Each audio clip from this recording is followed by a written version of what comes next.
Previously on Tradin Faves. Ganon sucks. No, he doesn't. And so it continues. See? That's good. That is good. Oh, man. Arifa mom. Ilius. So this is Yoshi's B. I can't. Yeah. So put yourselves, young gamers, into the shoes of us as tweens, I guess. I don't know what I was. I think you were a teenager by the yeah, time of Brawl, but like your internet sucks, but you go around looking for video game stuff anyways, and there's a trailer out for a new Smash Bros. You see Mario, Link, Pikachu, and Kirby running, and then they like get like higher definition Latin orchestra starts playing for some weird reason, and then you see Meta Knight. Oh, yep. He was the first newcomer. He was the very first one revealed, and he was like within seconds of that trailer. Yeah. Honestly, seeing him, it was like, why did it take so long? I know, because they had a trophy of him in Melee, and it was like, why isn't he in this game? Right? And but we first saw him, and we saw like the halberd and everything. We're like, this is so cool, and we had no idea that he was going to be the most broken Smash Bros. Character by a dramatic margin. I mean, yes. And you know what's funny? Because maybe I'm just bad at video games. I never felt like he was broken. No, it's because we didn't know how to do any of this stuff. There's a glitch with his dimensional cape where you can just disappear from the stage and reappear when you want to.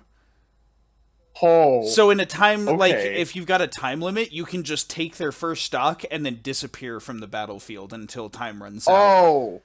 See, this will come up more later, but this is one of the reasons I hate competitive Smash Bros. Yes, absolutely. Like, I liked Meta Knight, but I feel like I completely sucked as him in Brawl, just because I didn't know how to do any of the fancy stuff. Yeah. But anyways, like, that's other people's opinions about Meta Knight. What's yours? Yeah. My opinion of Meta Knight is he is a freaking 5. Yes. Here's the thing. Once again, I rep brands, not like actual tier lists of who's good and whatever. Because I suck at the game. I just play characters I like. Right. Well, and that's talking about his Brawl reveal. Now in Ultimate, he's just a good character who's not cheap. Like, yeah. But like, legitimately, Meta Knight is so cool. He really is.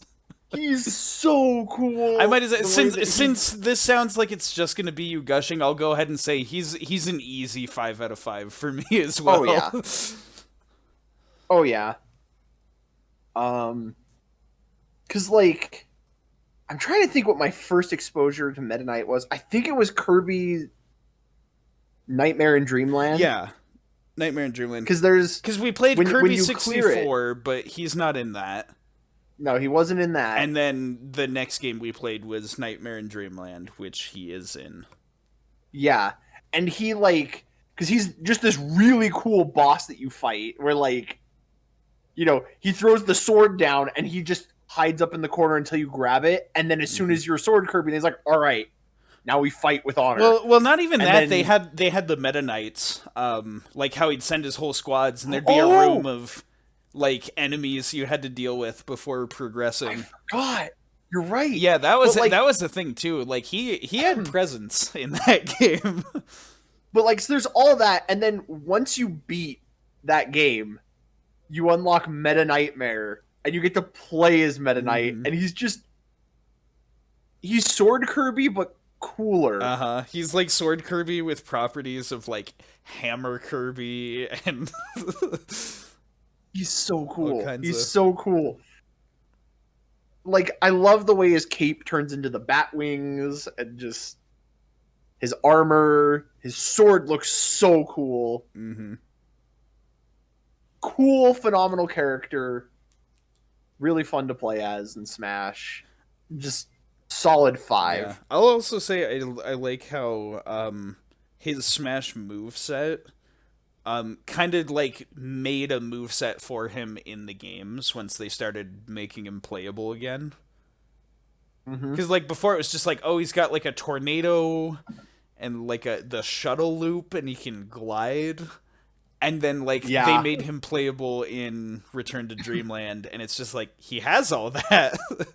Like, this is his moveset. Like, these are the moves he uses. He's got the tornado, he's got the shuttle loop, he's got the spinny spin, all the crazy slashes. It's cool. Yeah. I don't have much else to say about him other than just Meta Knight is cool. That's... what else needs to be said? And with that, I'm gonna say more. Do it. So the thing for me, like, yeah, also 5 out of 5. Meta Knight is... where do I begin? Well, for starters, he's my favorite character in the Kirby series. And probably the only reason that Kirby 64 is not my favorite Kirby game. Because that one's like a fantastic game in its own right, but it doesn't have Meta Knight in it. So it's like, oh, it's missing the one thing it needs to be perfect. But even so, Meta Knight, I just love him. I love how in basically every Kirby game now, up to this point, he's a playable character and like a main character. When before he was just like a kind of intimidating bad guy, and then he was a bad guy that they gave a ton of cool backstory to in Superstar, and then he's just like one of the main characters now. Yep. He's freaking awesome. He's so fast and zippy zappy with like... I really love those fast characters with like light hitting moves, and you just kind of like run around and like throw out a bunch of stuff. It artificially feels like you're comboing people when really you're just using a ton of like weaker moves. Yeah. But yeah, I've just always been head over heels for Meta Knight. He's he's one of my big favorites. Yeah. I love too just kind of the contrast he gives to Kirby, because like he feels like what Kirby could eventually become. Yeah. But like, and he's this very like dignified, refined, stoic hero. But also like there's a lot of like the similarities between him and Kirby that like I don't know, it's this weird like it's like the doppelganger rival character that so many platformers have been known for, but like I don't know what it is about him. He's just he's different. Yeah. One of the other things I really like about Meta Knight as a character that you kind of see from time to time is like one of the aspects about him that you occasionally get glimpses of is how he embarrasses kind of easily. Like there's things like you beat him and the mask falls off and you see that he's a Kirby and he's immediately like, nope, don't look at me. Don't look at me. I don't have my cool mask to make me look fearsome. It's like he puts a lot of effort into looking really edgy and intense. Dramatic. And like really dramatic and stuff, but it like whenever like goofy things happen, he's really like, oh no. It's you know what's funny that comes to mind is it's one of the, I want to say it was Kirby Superstar Ultra. Yeah. There's that one boss fight where like it's an RPG and you level up like after you beat it. Oh yeah, and how you get like the stats. Yeah, like your stats go up and the stats mean nothing. Yeah. It's just like when you do it with Kirby, it's like your cuteness went up. Like your squishiness, your friendliness went up by 2. Yeah. That kind of thing. And then, like Meta Knight's stats are like your mysteriousness, like your beauty, Your like and I coolness. could see Meta Knight getting embarrassed over that. So your coolness increased by 2, and he's like, oh gosh, I hope nobody's looking. Oh man, they're so good. I love Meta Knight. He's just one of my favorite video game characters. Mm-hmm. Small thing that I don't really have anywhere else of a platform to rant about this, but in Smash Bros, there are no actual like Meta Knight themes in the soundtrack. The only theme they use for Meta Knight is the Halberd theme, which is just kind of a general level theme that's like associated with the Meta Knight chapter. But they didn't actually use like any of like the boss fight themes that Meta Knight has, and they're all super good. Yeah, And they never use like the what's the other one? It's like My Friends in the Sunset or whatever, which like the Kirby series now considers like Meta Knight's theme proper. Mm-hmm. And so it's just like you could use one of those. Yeah. Well, the one thing that it does use is there's like that guitar version of like his victory theme. Yeah, but that's just like the victory theme in Kirby, but on an electric guitar. Yeah, which once again just funnels into just how extra he is. Right. Well, and that's the thing. I don't even know if the electric guitar really suits Meta Knight. You'd think more like a mandolin or something, or something with kind of more of a Spanish. Well, but even in Smash Bros, they go for like the Spanish accent. His voice is husky and deep, which is great. But but like they still do the Spanish accent on Meta Knight, which I love, by the way. Yeah. I do too. I really just like that about Meta Knight, how he's that kind of like Spanish sword fighter kind of character. Do you know what randomly he reminds me of is like Vega from Street Fighter? Yeah, they definitely go for a Vega type of vibe with him. Like this like beauty is strength or whatever, but like I mean, it's with Meta Knight, it's not so much beauty, so much as like might makes right. But like, definitely like trying to be mysterious and cool with the mask and like the finesse of fighting and everything. Yeah, but then actually being kind of dorky secretly. Oh man, oh I like him. I just want some proper Meta Knight music in Smash Bros. Fair. I feel like that's not too much to ask for, especially when, like, the freaking games that Sakurai made, like, like Meta Knight's themes are in those. You can use them, it's okay. Alright, I think we said most of what could be said about Meta Knight. Yep.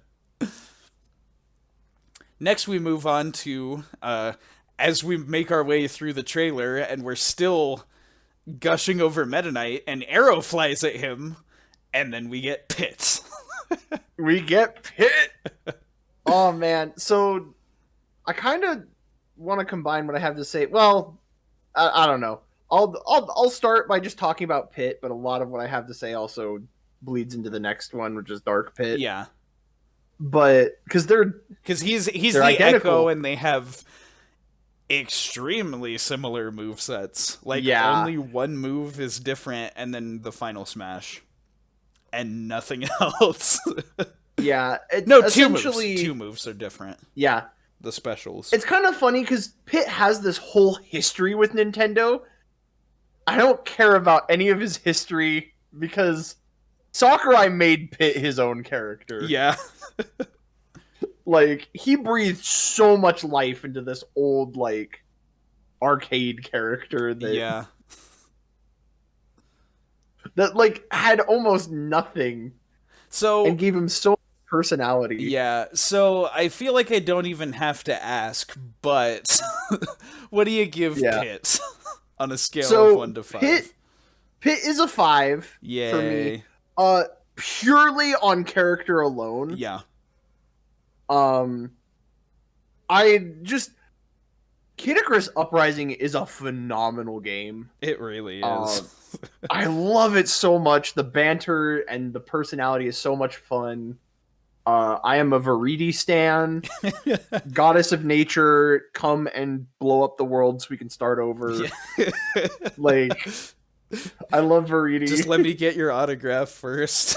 Yeah, let me just, you know. I think that was Viridi's problem, is she didn't realize that humans would be willing to worship her. She has all this beef against humans, but if she just talked to them for like 10 minutes, they'd be completely on her side. Yeah. Anyways, but she's also not who we're talking about. We're talking No, about we're Pit. talking about this absolute doofus named Pit and how much I love him. I love Pit so much.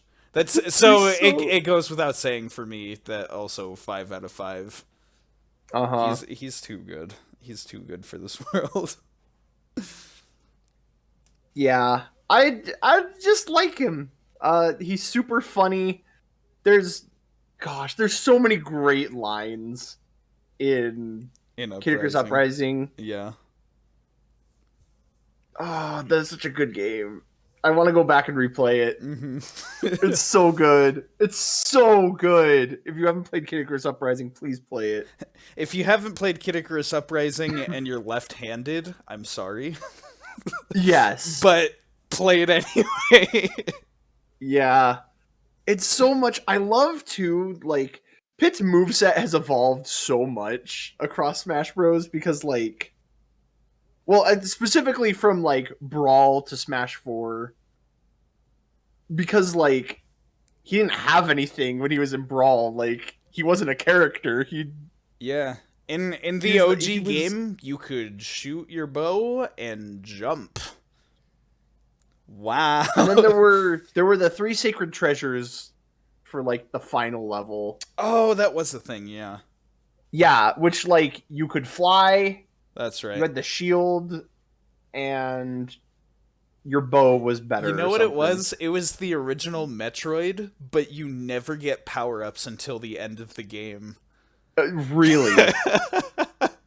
No, and I love, that's another thing about Uprising, is the fact that, like, they make jokes about Metroid, and the fact that, like, Metroid and Kid Icarus were developed, like, at the same time. Well, it was the same studio. Yeah, and so they're like brother and sister, like, and one clearly did better than the other, but, like, the games are intertwined. Well, more than anything, it was just, you know, when the Super Nintendo rolled around, they were willing to take a chance on Metroid. Yeah. Because if there was a Kid Icarus game on Super Nintendo, I guarantee you, like, it would have just been a lifelong franchise. Cause yeah. Or at least had as long of a lifespan as F-Zero did, at the very least. Yeah. That's fair. It's one of those things, too, like, I love how self-aware the Kid Icarus franchise is because of Uprising. Uh-huh. Like, there's so many jokes about how they're like, wow, it's been like 20 years since we had a game. Like, let me just, you know, dust off some of the rust and yep. get back in. And then how at the end of that one, they joke about the next sequel not happening till another 25 years. Yeah. I think we're like 12 years in on that, so we're getting closer. Someday we'll get another. No, but, like, I love how Pit's new moveset is, like, because the whole thing about Uprising was, like, you got all the different kinds of weapons, and so you could adapt your playstyle to whatever you liked. And so, like, Pit's moveset in Smash kind of reflects that. Mm-hmm. I, of course, when I played Uprising, was like, bows. Only bows. I really like those claws. The claw weapons were just the claws were cool, too. Because they naturally, like, just increase your speed, because they're a lighter weapon. So I'd, like, get claws, use the speed up ability, and then use, like, the you don't get tired from running ability, and then I just zip through levels super fast. Yeah. Oh, man. Good times. But yeah, I will say though, I'll talk more when we move on to Dark Pit, but like as a character, just Pit is a solid 5. Mm-hmm. So this is the thing that's funny because between the two, like you plays Dark Pit and I plays normal Pit, Yup. which is fun. So for me, like Pit is like the real meat and potatoes of the conversation, and Dark Pit is the extra. Whereas for you, it's more like Pit is the precursor to Dark Pit. Yes, that is exactly Which it. is funny. And I also think that's funny how it kind of swapped because, again, like I said, growing up, I was the one that liked the edgy characters, and you liked Right? you liked the heroes. And then this one kind of swapped, and now you like Dark Pit and I like regular Pit. I know, it's so... Okay, are we also talking about Dark Pit? Are we combining Well, these two? The only thing that I want to add about Pit, because mostly it's just Uprising is so good. It's one of my favorite games of all time. Even with the weird controls and the fact that I'm left-handed, I forced myself to just play right-handed style because it's so awkward, like running with face buttons. And even the game was completely not made for me, and I still love it to pieces. It combines like the rail shootery goodness and then like the just regular action levels, like with the A to B type of thing. It's a delightful game, and Pit is like part of the reason why it's such a good game. Like all the characters are great, but it's because they all play off of Pit super well. And specifically, what's his name? Anthony Del Rio, who's the voice actor of Pit. He put so much heart and soul and personality into this character. During the first E3 trailer, like they had different like stand-in voice actors before they had the final voice actors. And so when I first heard that they changed the voices, I was like, oh man, like this Pit sounds more like a little kid. This is lame. And then like playing through the game, I could not have anybody else voicing Pit. Anthony is just the perfect voice for this character. His stupid little songs and his like whines and stuff when he gets beat up and his I never learned how to read. I love that they put that in Smash Bros. It is so funny. It's so funny. It's so funny that they put that in there. You're just getting the star KO. He's in the background. I never learned how to read. I love Pit so much. Yep. But yeah, with that, let's move on to talking about Dark Pit as well. The Dark Pit, the edgy boy. edgy doppelganger.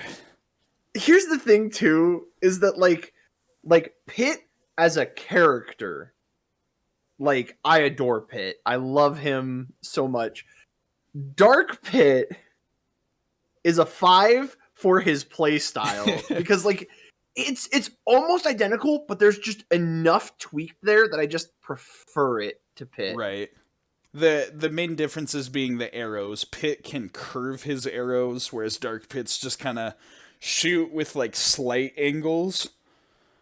Yeah. And then like the side B Pit's like sends them straight upward, whereas Dark Pit's like launches them at an angle. Yeah, which I like that so much more. That's fair. And it's so funny though, because I prefer playing Dark Pit, it's kind of like made me appreciate him as a character more, which he is a phenomenal character too. He is probably the best like dark doppelganger character in any story. Well, it's funny because like he tries to set himself apart from Pit so much, but like he's actually like very similar to Pit. Right. He's basically just like an identical version of Pit that's a bit more moody. Yeah. And he goes to these really intense lengths to try and distinguish himself. Yeah, seem different.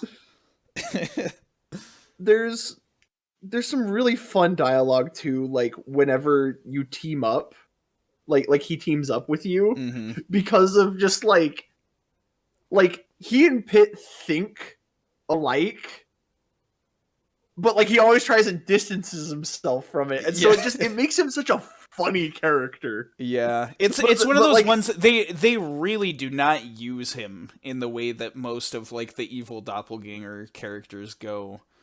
no. Like they really just take a completely different direction with his character, and that's why he's so much fun. Well, and especially like, I don't know if this is a spoiler for Uprising, but like there is a time skip in the game, and like his time away from Pit in that time skip like has an effect on his personality, and I Yeah. love that. And he just becomes so cool after that point. Dude, well, yeah, he's phenomenal after that point. But like, I don't know, the two of them together, and like the reason, like a lot of people get upset about Dark Pit being virtually identical to Pit with just like these very minor tweaks. It's like the everything I was saying about Chrom and his moveset amplified, because like there's still like the like Chrom doesn't have any sort of a tipper mechanic of any kind, whereas Dark Pit is like 2 moves are different from Pit and the rest are the same. And those 2 moves are the then only the final reason, smash is different. Yeah, those like different specials are the only reason they're separate characters and not, you know, like just alt skins. So that wrestled some jimmies. Yeah. But like the thing is, because I prefer Dark Pit, I can't be mad about it. And not only that, but like the fact that like you could very easily just be like, oh, just make it a different like costume for Pit. But the fact that he is a separate character is so funny because he tries so hard to be like, I'm my own person, you're the copy. It does make sense how much he tries to be different than Pit. And like it's like this like weirdly meta joke. Yeah, there's some inherent irony to that, which is kind of fun. It's so funny. You know, I will say this, because I never gave a rating out of 5 since we've been talking about this. And you know what's interesting? I'm going to change mine. Ooh. Initially, I gave him a 3 out of 5. Because, and it was mostly because of what we'd been talking about. Extremely great character, but I don't like the costume thing. He should have been a costume instead of like an Echo Fighter. But you know, a lot of the points you've made about like how funny it is that he tries to be distinguished from Pit and how that actually is in character, I think I'm gonna give him a 4 out of 5. Because I really do like Dark Pit. It's amazing how much liking a character can affect this kind of stuff, because I openly acknowledge that it's the exact same problem I have with Chrom. And I give Chrom a 1 out of 5. And here I am giving Dark Pit a 4 out of 5, but that really, really, really boils down to how much I love him as a character. Yeah. He's a phenomenal character, and like I said, it's so funny because like with Pit and Dark Pit, it's one or the other. Yeah, you like one playstyle or you like the other. like you lean more towards one, and it's so funny because like that then determines your opinion of Dark Pit. Whether like you really like him or like you're like, I'd prefer just Pit. Yeah. And there are some fun aspects to Dark Pit as well, like because he's a separate character, he has the different colored skins and how they're all like references to other bad guys. Stuff like that is fun. I actually played the white Dark Pit. Yeah, skin, where he looks like Pit. Which is really funny.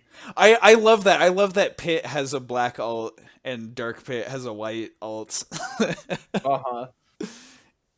It is fun. Yeah. Dark Pit, I don't know. I do stand by, and this is why I won't give him a 5 out of 5, is that there really isn't enough difference in the moveset to justify. Yeah. Especially because, like, there were so many different weapon types in Kid Icarus. Right, it would have been so easy. Like, it wouldn't be out of character to just have him use different weapon types, like the famous Dark Pit staff that his Final Smash is. Like, you could easily make a moveset like out of that. And it wouldn't be out of character because, you know, in Uprising, when you get to play as Dark Pit, he plays exactly the same as Pit, and it's just whichever weapon type you choose. So, like, they could just give him different weapon types. Yeah, because like they even gave him the exact same Guardian Orbitars. And I was just like, oh, come on. Yeah, like, they could have even just, you know, given him a different like, one because they gave him visually the make it Electro different. arm. Yeah. But I don't know. It's it's a wacky Smash Bros. World we live in. It is. I think okay. Here's another reason that Dark Pit. Well, never mind. Okay, here's something else that Dark Pit and Chrom have in common. I may have to give Chrom a 2 out of 5 instead of a 1 out of 5. I'm thinking about it. Just retroactive Chrom buff. because there's so many of these things that, like, because I like Dark Pit more, I see them as positives. But Chrom has all of them. Like, there's literally the Smash Taunt with, like, Palutena's guidance. Yes. And there's one for Dark Pit, which is great. But there's also one where Chrom is there, like, before he was in Smash Bros. He was in one of those. That's right. That's right. And there's a lot of jokes about that, so... Yeah, we didn't even talk about... I was debating if I wanted to save that for when we talked about Palutena. But, like, it is... You have to do it with Pit. Right. But, like, Palutena's guidance is just another really funny aspect of, like, the characters just being very... They're chatty. And Right. I love their banter. It's so much fun. The biggest thing about Kid Icarus Uprising is just that it's constant banter while you're playing. So it feels like you're listening to a podcast while you're playing the game, which is kind of nice. Hey. Like, you just have, like, all the gods and Pit chatting while you're doing the base gameplay. And so, like, everyone's just having these hilarious conversations. And it can be hard to focus on the gameplay because you're too busy laughing. Absolutely. And so definitely with Pit and Dark Pit especially, like, they both, like, stand well on their own as characters, but also play off each other incredibly well.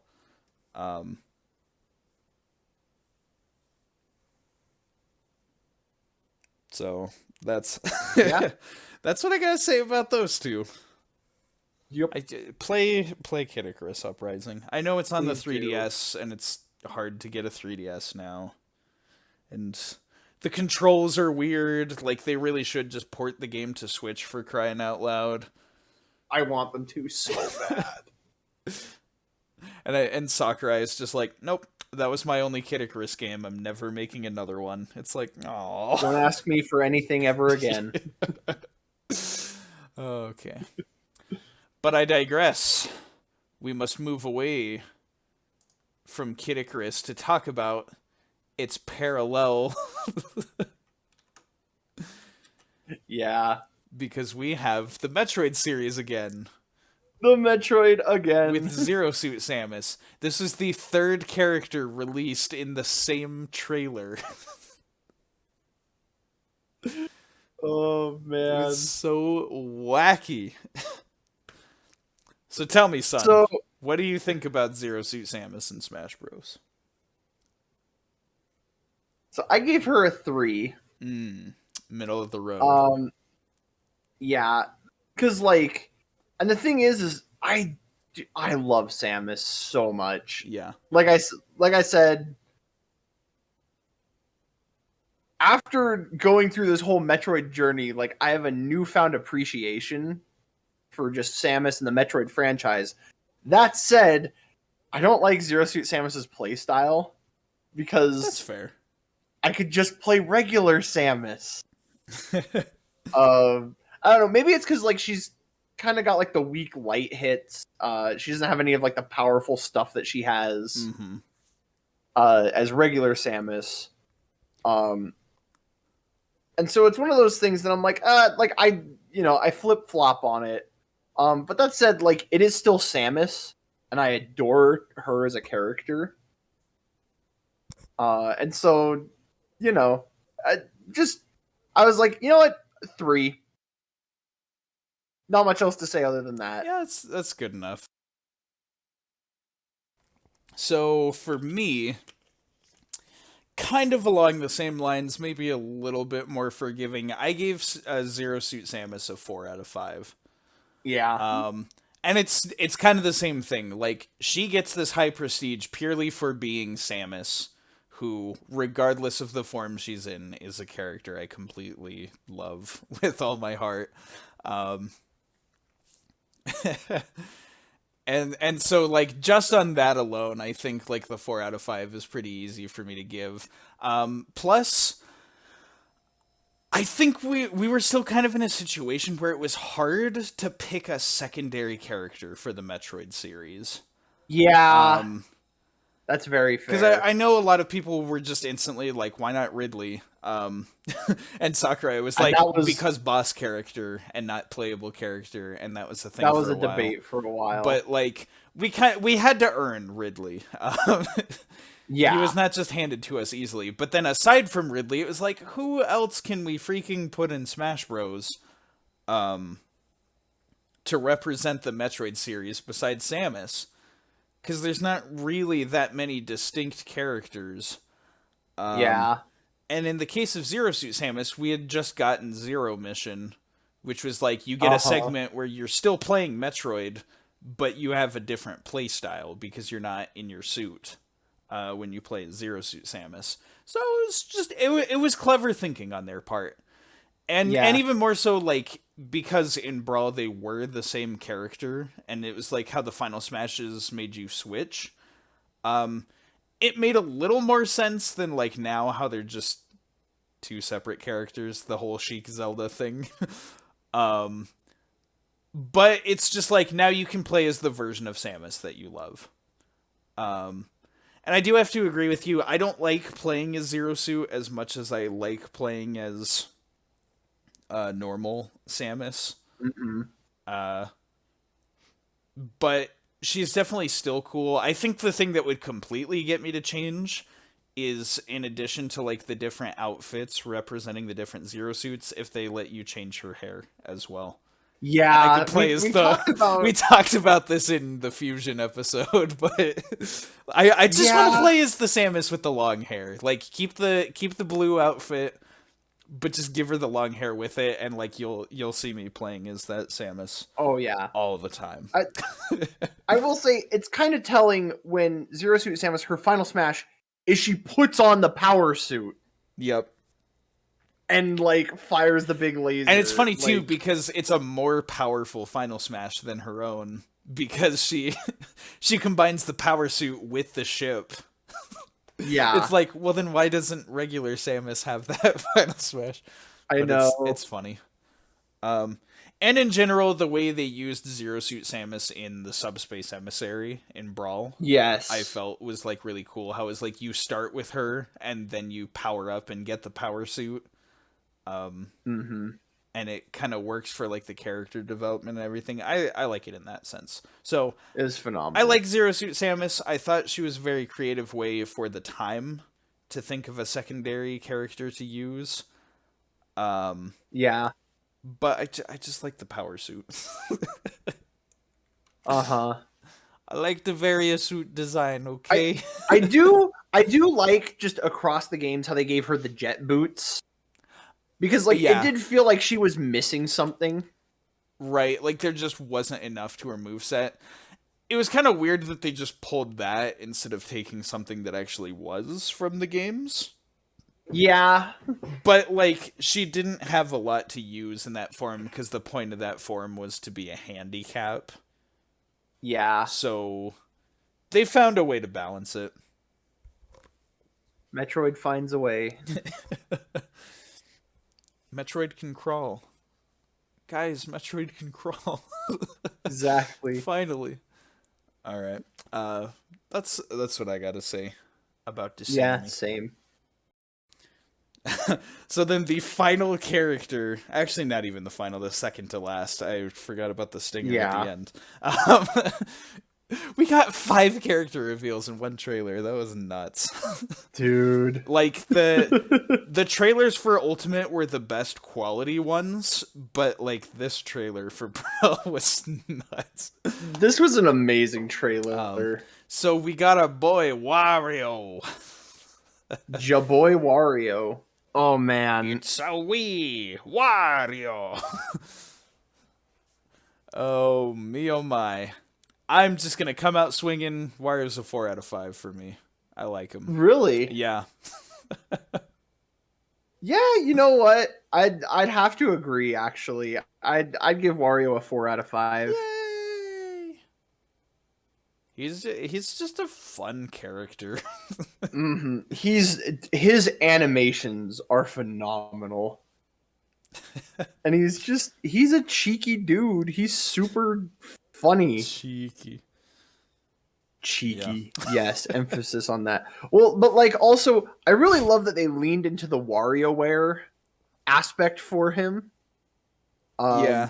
I do feel sorry for all of the Wario Land people who who enjoy him for did that. not get anything. Well, he got the shoulder bash move, and then he stopped having the shoulder bash move, and then they put it back as a dash attack, which makes more sense, but it's not as powerful. Yeah. It's Yeah. But like I love WarioWare. Yeah. Specifically like WarioWare Smooth Moves for the Wii is such a good time. Yeah, that game's just really good. We played that recently when you came down to visit, like over Christmas. And just doing that, I was like, I forgot how much I love this game. It really has so much personality and hilarious hijinks with characters. And then WarioWare DIY. That was the one that I was gonna bring up. WarioWare DIY. I freaking love that game. It was one of the best games Nintendo ever made. Yep. And still relevant to Smash Bros. They had a video where Sakurai was playing it and talking about game development. I love that video. That video was so great because it was just like, why Sakurai? It's a Wario game, but like, why not? No, well, and some of the things that he said in that video about like the way people treat games. But I'm trying to remember what he said specifically. He said something. He's saying people tend to look at games as like a candy bar. Like they buy it quickly and tear through it in a matter of hours. It's basically just like tearing off the wrapper and shoving it into your mouth, and then you just throw the wrapper away. Like you play the game right as it comes out on launch day, and you just play the heck out of it, and then you set it on your shelf and don't think about it. Is basically what he was saying about it. I'm like, dang. Yeah, and like, because like, there's a lot of hard work that goes into games, and you know that WarioWare DIY, that was very much what it was. It was. You get to really like sink your teeth into game development. Yeah, it was a game about game design. And so it's you got like all aspects of being the developer, but then playing other people's games. And like the experience of giving feedback and trying to get creative, and it was a good time. Like I absolutely love WarioWare just for that one game, but then all WarioWare games are also great. And they're so simple, but like they're so fun. And I would play Wario World on the GameCube, but it's freaking $1,000 now. I know. Because they won't re-release GameCube games. Thanks, Nintendo. Ridiculous.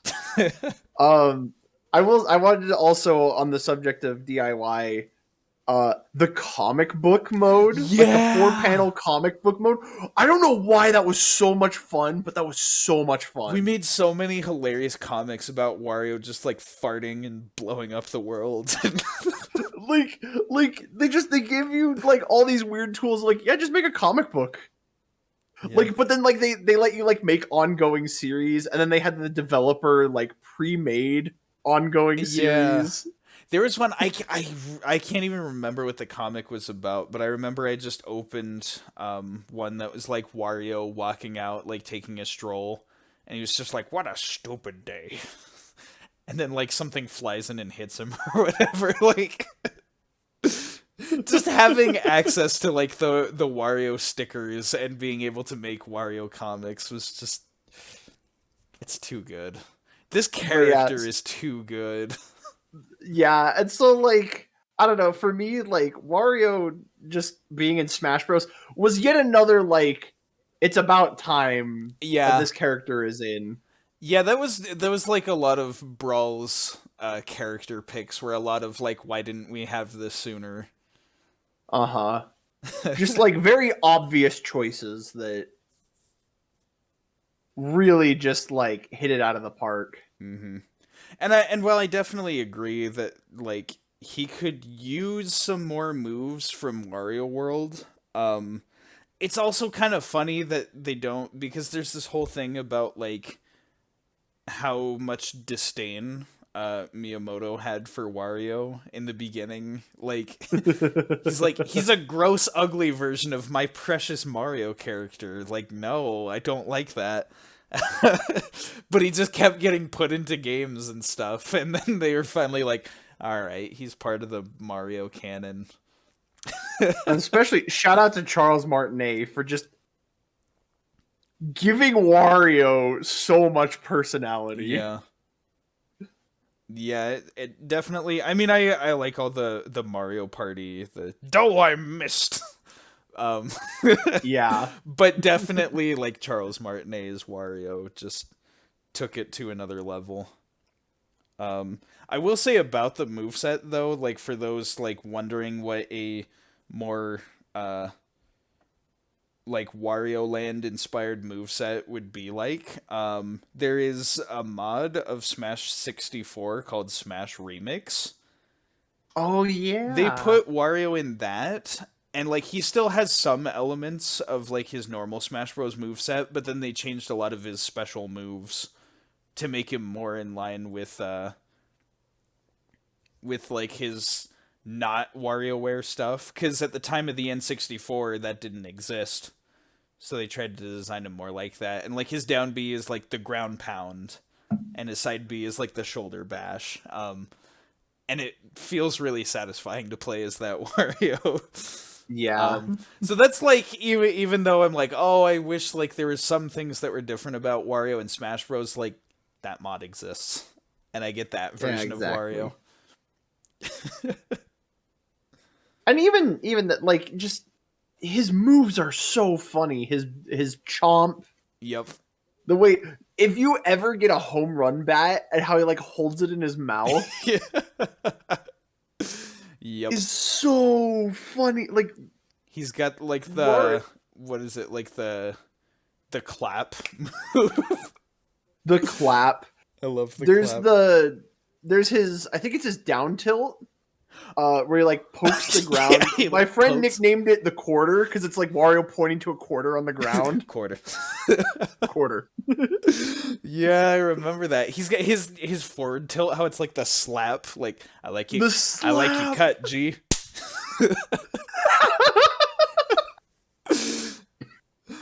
I love that. And it's man. I don't know. I don't care if you're 12 or 40 years old. The Wario waft. It's great. It's such a funny freaking move. It's so funny. It's the fact I still remember like the Smash Dojo like talking about that move and how it builds power over time, and literally just the line, "Patience really is a virtue." Yeah, Wario's fun, man. I like him. Wario is very fun. I will say, even though like I enjoy the WarioWare games a ton, I prefer the overalls outfit. I think it's just a nicer look for him, because I like the yellow purple color combo, but he's we get both. Yeah. We do. I like It's how just historically Wario's alts, like his different skins, are like always terrible. Like the different color ones. Like his main outfit and his WarioWare outfit, like those two are great. But then like all of the other skins are just ugly looking. And it's fitting for I him. have to wonder if it's on purpose. This is Wario's fashion sense.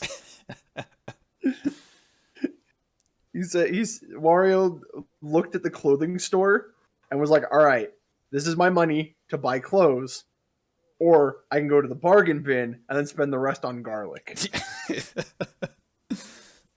Clearly he made the right choice. Yes. Oh, it's such a small detail, but you know what Ultimate added that I love? His big Oh, for chompy what? move where you bite on the other person, it heals you. Like you Really? heal like 0.5% for each like bite that he takes. Huh. So if you mash B, you can like heal a ton. Oh, It's not enough recovery to be game changing, but it is funny. do you know? Sorry, that just reminded me. You know what one of my favorite things about Wario is? What? Is eating the bike. Yeah. Like the fact that he can do that is so funny. Definitely. There's like this whole like unique animation of him just shoving it into his mouth. Yeah. And I guess while we're at it with the funny stuff, I love his victory animation of like the laughing and spazzing on the ground. Oh, dude, yeah. It's just so great when you beat somebody as Wario and he's just wah, wah. It's just like yay, he's happy, and also insane. Call a doctor. Oh man. Okay. So after After his Wario, dramatic entrance his gassy and the entrance. Then we think it's good. We think we're moving on to an advertisement for the next Metal Gear game. that was the thing too, because I remember we watched that trailer on like we had like the Comcast internet. Yeah, it was on like the MSN homepage or something. Yeah. And like they would do that where like they'd have a video and then it would immediately just go right into an ad like once the video ended. Yeah. So after And the so Smash Bros thing, we thought it was just an ad. and so for it was a while we didn't realize that was still part of the trailer. And so we had no idea. I seem to recall, like, I think you saw the trailer first. Yeah. Because, like, school got out earlier for you because I was still in elementary school. Right.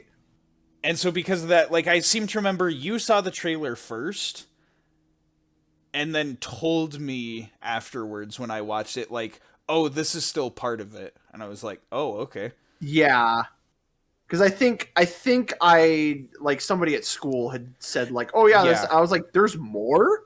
Yeah, that's what it was.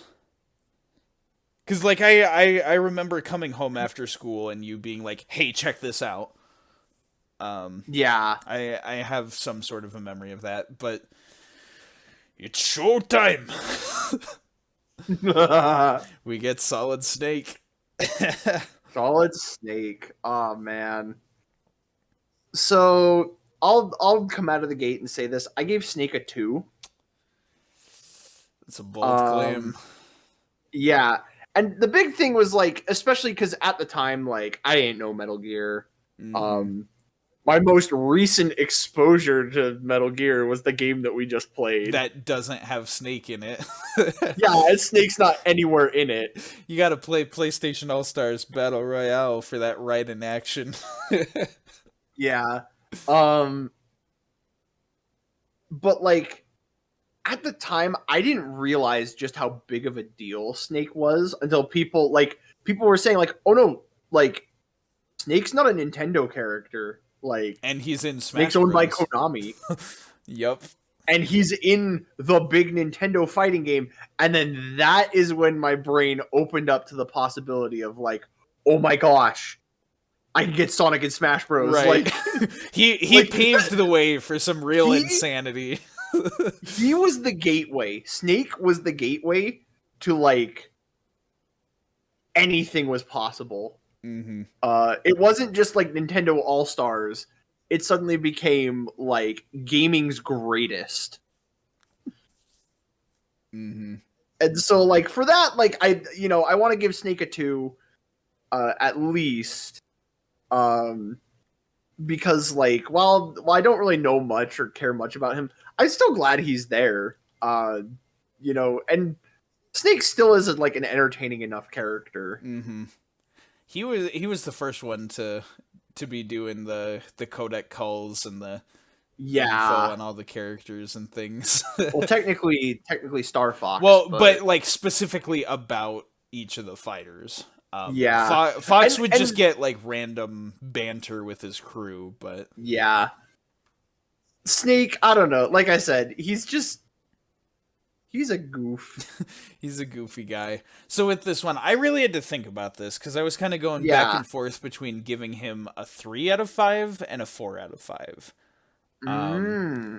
Because again, like I definitely started this path in the same position as you, like knowing nothing about Metal Gear, and realizing that he paved the way for better opportunities for other third-party characters, but like I didn't know anything about Metal Gear, so I couldn't get excited about him right off the bat. But like as I learned more about the Metal Gear series, I opened up to him a bit more. I think I would say a 3 out of 5 for me, just because it's very middle of the road with him. There's a lot I like about him. At the same time, like I don't play as Snake. No one in my circle plays as Snake, so like I don't see him all that much. And there's the whole thing about how he wasn't in Smash 4, so like he was out of the picture for a really long time, and I wasn't thinking about him. And then it was Ultimate when he came back, which was miraculous. Yeah, that really was amazing, and voiced by David Hayter still. Like, yeah. Admittedly, like all of the codec calls, they couldn't record new ones. They left all of that the same. Right, so they left all the Brawl era ones, and some of them aren't even accurate anymore. Like, it kind of hurts that we couldn't really get new Metal Gear content, but it's nice that it's there. And David Hayter is just such a great voice actor. He's good. Like, I love the voice he does for Snake. I love that even apparently the Japanese voice for Snake hears David Hayter's voice and is like, that's what Snake sounds like. That yeah. And just like the inherent wackiness of the Metal Gear series. Yeah, definitely. And that's the other thing too, is like I didn't realize just how silly the Metal Gear franchise was. The thing that still comes to mind for me, like most of my like Snake related Metal Gear knowledge comes from Metal Gear Solid from Ape Escape. And it's the fact that it's Snake on the codec calls like training this monkey to do all this crazy secret agent stuff. Like, oh, it's awesome. It's just awesome. It also kind of feels like the more realized version. So I don't know if you knew about this. Originally, one of the characters that was considered back when Rare was kind of still a thing with Nintendo, so back in Melee, they were considering putting in James Bond and doing like the GoldenEye like stuff from like the N64 game, but like licensing would just be way too intense of a nightmare. Yeah. And so with Snake in like Brawl onwards, like it kind of feels like the closest we could ever get to that. Yeah. Well, it's funny too that like he doesn't have any of his guns. Like it's all explosive base. Right. And so it's like it's almost the same thing as Roy when you think about it. He's this very non-lethal calculating character in his games, and then you take him to Smash Bros. And it's just explosives. Explosives and his booty. and explosive booty. No, that's A Wario. cheeky fellow. Yeah. The fact that there was Snake and Wario together and they were like, check out these butts. I'm just reminded of a comment about Metal Gear Rising and just Oh, well, the camera shots of the butts. oh man. Yeah. So it's one of those things. I don't have a lot of attachment for Snake, but I'm just really happy he's here, especially in Ultimate, because he was the definitive character when it was not just like which ones are they bringing back, but they show him and they flash the everyone is here message. Yeah. That did things to my heart. Yeah. That definitely, like, I feel like a changed person after seeing that trailer. And that moment with Snake. Uh-huh. And I will say though, I love that he has the cardboard box as like a taunt. Yeah. It's so funny. I do wish I wish you could crawl in it. That's like the one thing I wish. Like that would just make it perfect, but that would be the icing on the cake. But there's so many hilarious like Looney Tunes trap setups you can do that end with you like smacking them with the box. The one move that was removed after Brawl was like his digging and putting the landmine in. Oh yeah, because his down B was basically just that. Because like watching him furiously dig at the ground was so funny. Yeah, definitely. Me. And then blowing myself up on said landmine. Yep. Also, like, can we talk about that fair spike with Snake? Like, yeah, I don't pull it off enough to see it very often, but it is cool to look at. Very much so. Snake's a fun character. Yep. So with that, we've covered all the ones from just that first trailer. It's wacky. Yep. Prepare yourself. Yep. You remember the Wii remote? Oh my goodness! I forgot about the Wii remote. How it would make the little noises. And that was like, so you'd say, prepare yourself. Yeah, no, like, it's funny too, because I distinctly remember that because I used to main Ike back in Brawl. Are you sure? You know, yeah, like, I mained Ike up until the moment that I unlocked Sonic. Right. So yes, I did main Ike. For all of the Brawl characters, whenever I hear the announcer say their name, I expect to hear the sound effect. Because that's just so burned in my memory. Yep. Alrighty, Mr. Ike, what'd you give him out of 1 to 5? Ike is a 5. No question. Like, I would argue of all of the Fire Emblem characters, he is the best. Yeah, he's almost a 6 out of 5. Like,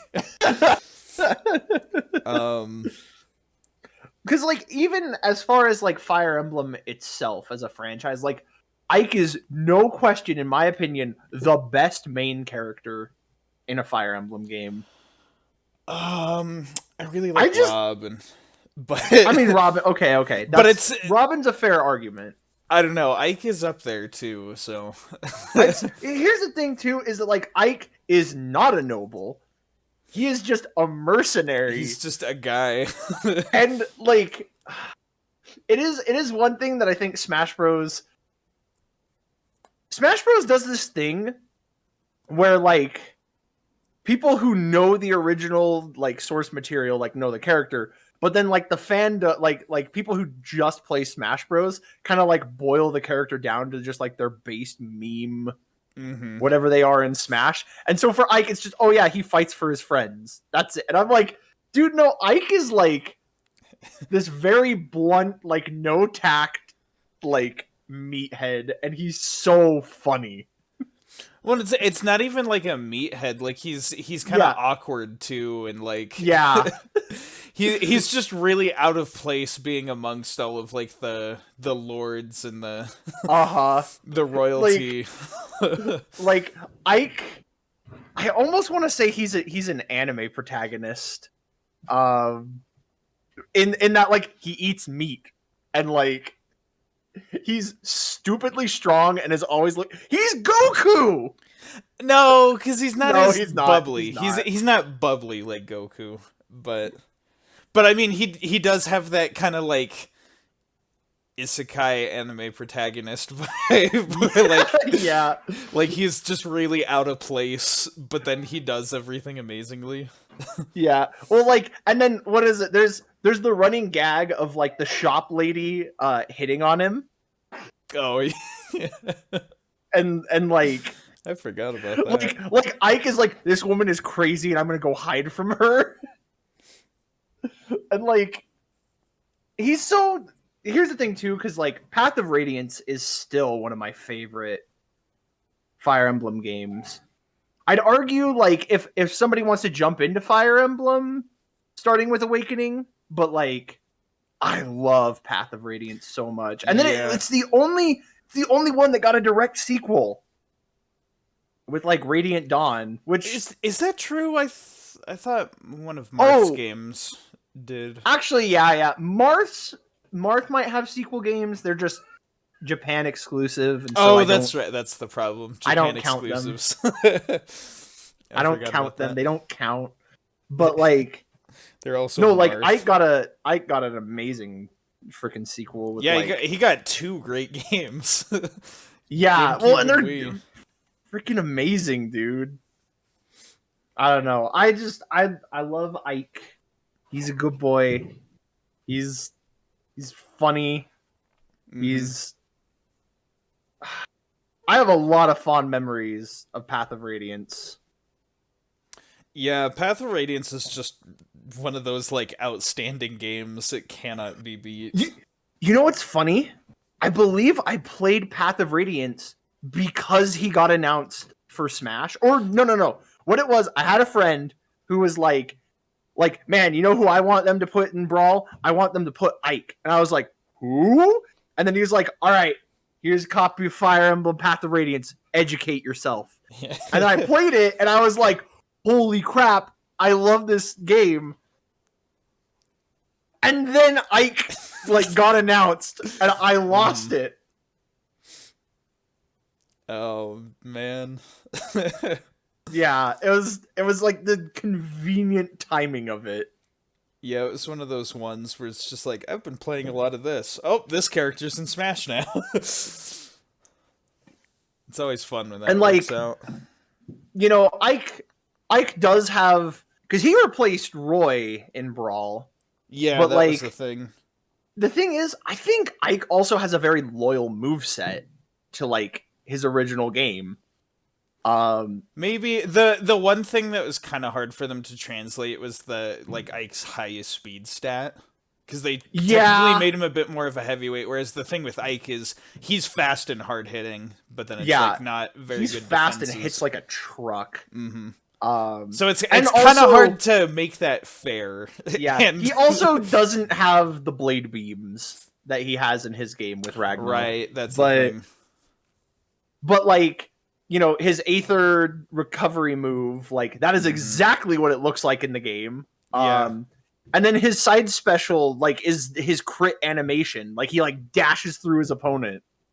Yeah. And so like, I don't know. I really love seeing that. I freaking love Ike. He's a 5. Yeah, definitely. I do like the fact that his moveset actually kind of pulls from like what his animations look like in his game. Because, I don't know, again, Marth's moveset is really cool, but it is kind of just stuff that Sakurai made up and then counter. Yeah, and then counter. Which, like, because the counter, it's a thing in Fire Emblem, but, like, it's not the same in Smash Bros. Yeah. It's, you get hit, and then you hit them back. Mm-hmm. It's turn-based combat given a game mechanic. Right. um, but yeah, I'm there with you. Ike is an easy 5 out of 5. Like, honestly, people, educate yourselves. If you're gonna ever play any Fire Emblem game ever, Path of Radiance is one of the best ones, and it's reaching that level of like obscure and impossible to acquire and going for thousands of dollars on eBay that I'm almost kind of like, maybe a friendly dolphin can help you find. But I'm just saying, this one's insanely good. This is like, I don't know. Even if you're not the biggest on like tactical strategy games, like this is a must for Nintendo fans. I just wish it would get a re-release or something. I love the whole like mercenary aspect, because there's a point where like you take over, and like you're in charge of like your units, and like you get bonus experience that you get to divvy out to your units, and I love that whole aspect of the game. It was also the game, one of my fondest memories, Path of Radiance, was the fact that that was the first game where you could forge your own weapons and give them names.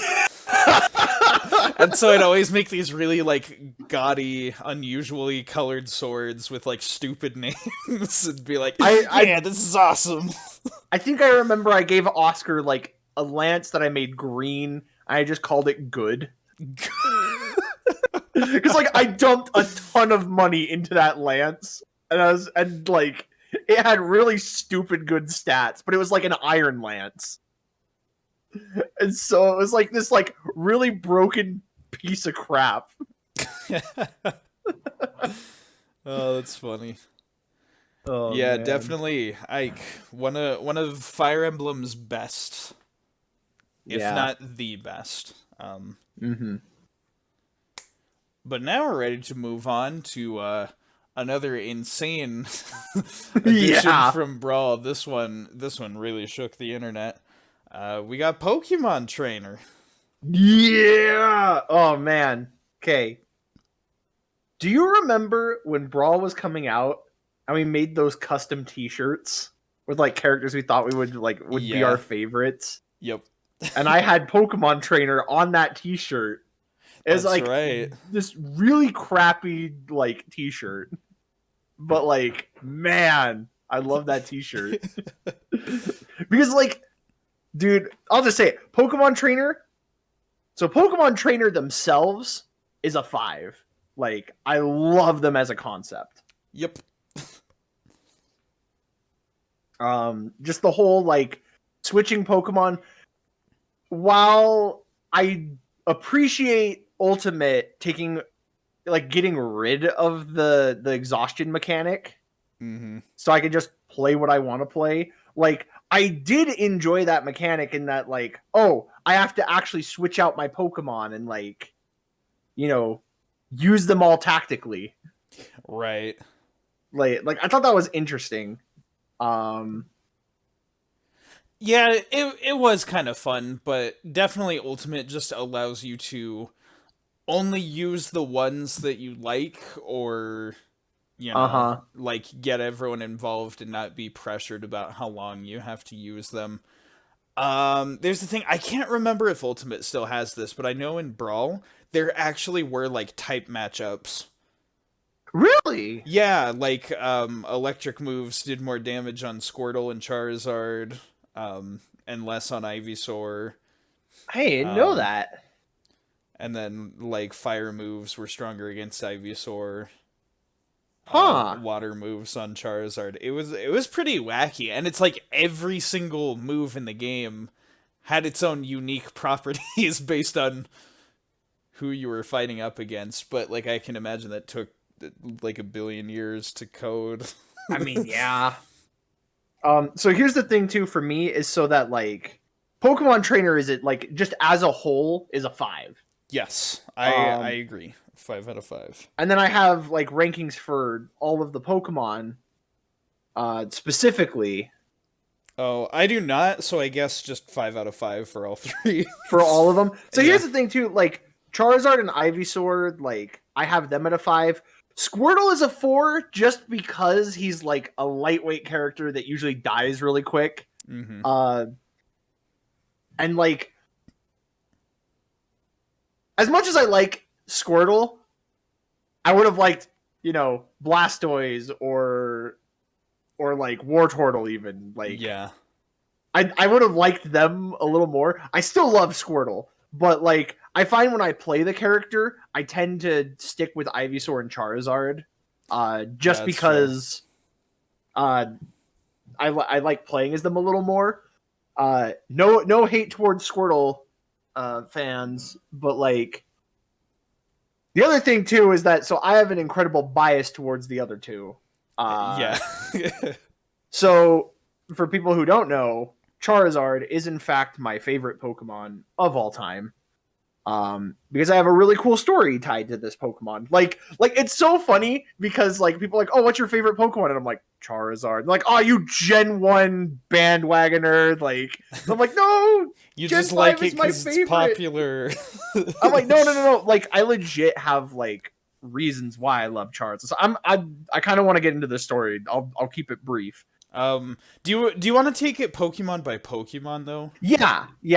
Well, Like- I have like Charizard we- first, but do we want to? Oh, you started. I have them in the order that they were. Okay. listed. We'll Squirtle, we'll Ivysaur, start with Charizard. Squirtle. We'll start with Okay. Squirtle then. Because I don't have a ton to say about Squirtle either. I give him a 5 out of 5 purely for just being an iconic character that I love. But I also don't use Squirtle very much compared to the other two. Yeah. So- so- usually I start with Squirtle is what I do. And then when my damage creeps past a certain point, it's like, all right, I need a beefier Pokemon. Yeah.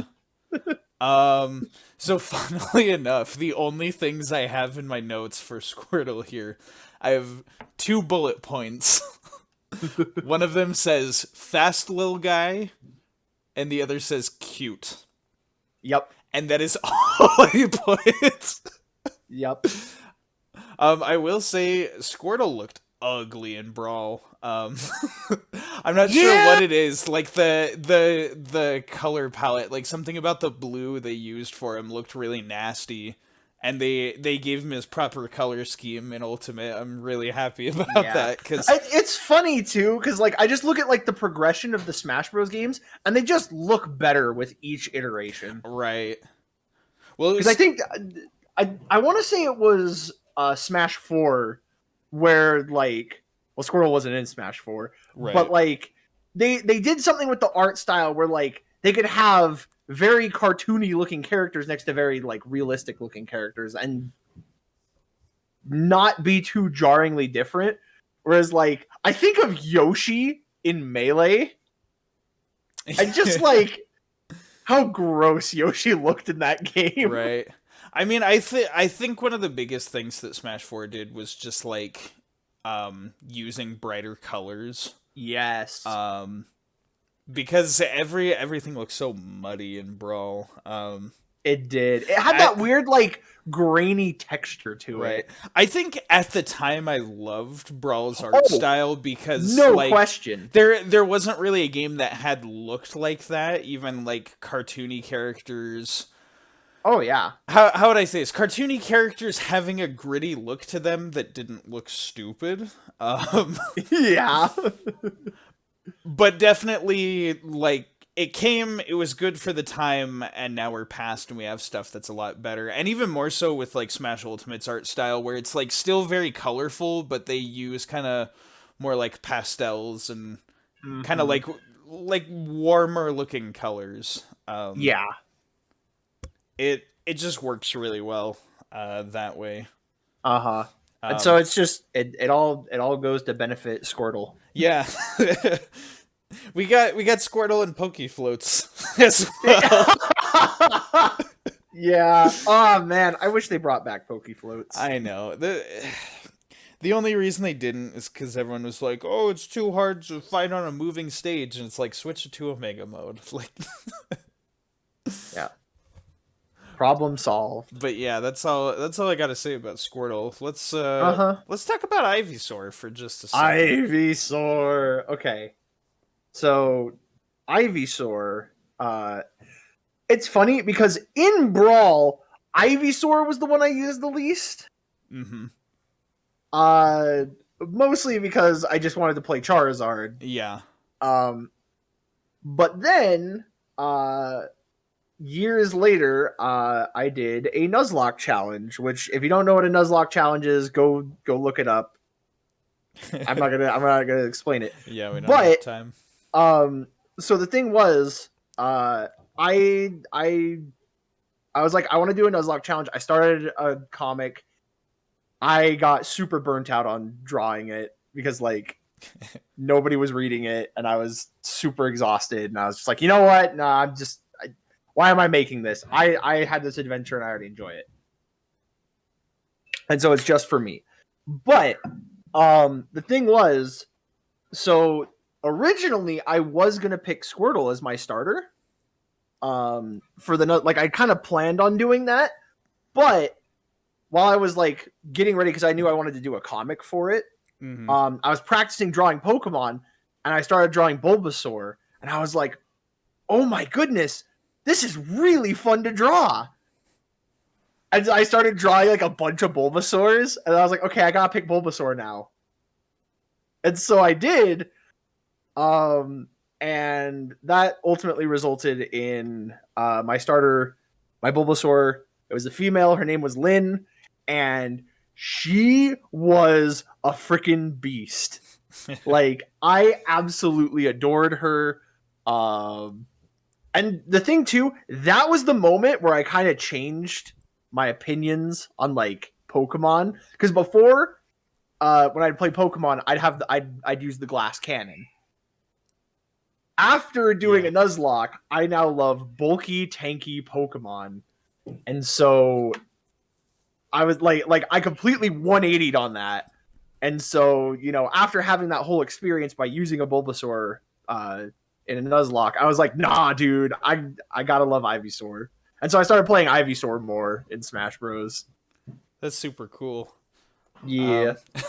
So for me, in my case, out of the Gen 1s, Bulbasaur is my big favorite. Yep. Particularly Venusaur is like maybe like second favorite Pokemon, just right behind Raichu in terms of how much I love them. Like, I just freaking love Venusaur. And so we get Ivysaur, who's just like right in the middle. It's not the iconic little Bulbasaur, and it's not big old powerful Venusaur. But it is pretty interesting that because of Smash Bros, Ivysaur is getting more recognition in its design. But so for me, just because I like the Bulbasaur line in general, Ivysaur has always been my favorite of the three Pokemon that we have here. It's got a really deep voice. Yeah. Which is kind of weird and fun. And then also, like, I think Ivysaur's just got a really interesting moveset. There is nothing like it in all of Smash Bros. I'm trying to think, do we have any other quadruped characters besides Ivysaur in Smash? We have stuff like Pikachu and Pichu, where they'll, you know, to walk around, they'll be on all fours, but then they sit upright when they're standing. Yeah, and then even in the case, like, other fighters will do that, like DK and Diddy. They run on all fours, but then they stand upright. So yeah, and now I think that's it. I think Ivysaur is the only one. It's such an interesting idea, and especially because like Ivysaur is a really good pick for like the middle Pokemon. I'd argue you could have gotten away with it with Bulbasaur and then switch Squirtle with Wartortle. Yeah, but then, like, because the main thing about the three of them is they demonstrate like three different things. The fact that Squirtle is small is like always light on his feet, so he's fast. Ivysaur is a bit more, you know, like a plant, grounded. He's kind of chonky, very set. And then Charizard is, you know, with like the wings and the size and everything, he's mobile, but he's like big and imposing. So, definitely like these choices of evolutions represent like the Yeah, 3 different play styles the best, whereas like that might have been more confusing having Bulbasaur be like the fast light one yeah. and then Wartortle kind of being more bulky.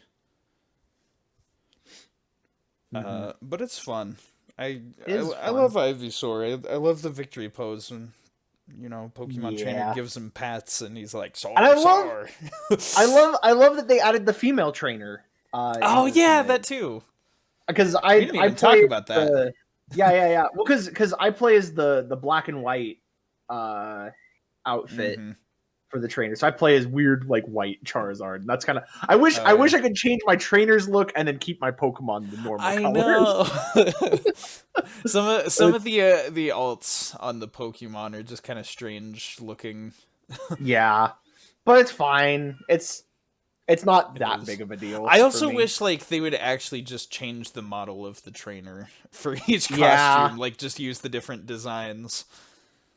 Um, It would be easy. yep. But Um yeah, let's let's talk about the moneymaker, the hot yeah, shot himself. do you want to talk about Charizard first Yeah, before I go off? I'll go a bit quicker since you've probably got Yeah. more to say about him. I But have a big story to share um, about Charizard why I love it. now I guess here's what I'll say. As far as the characters go, like I like Ivysaur the best because I like Venusaur.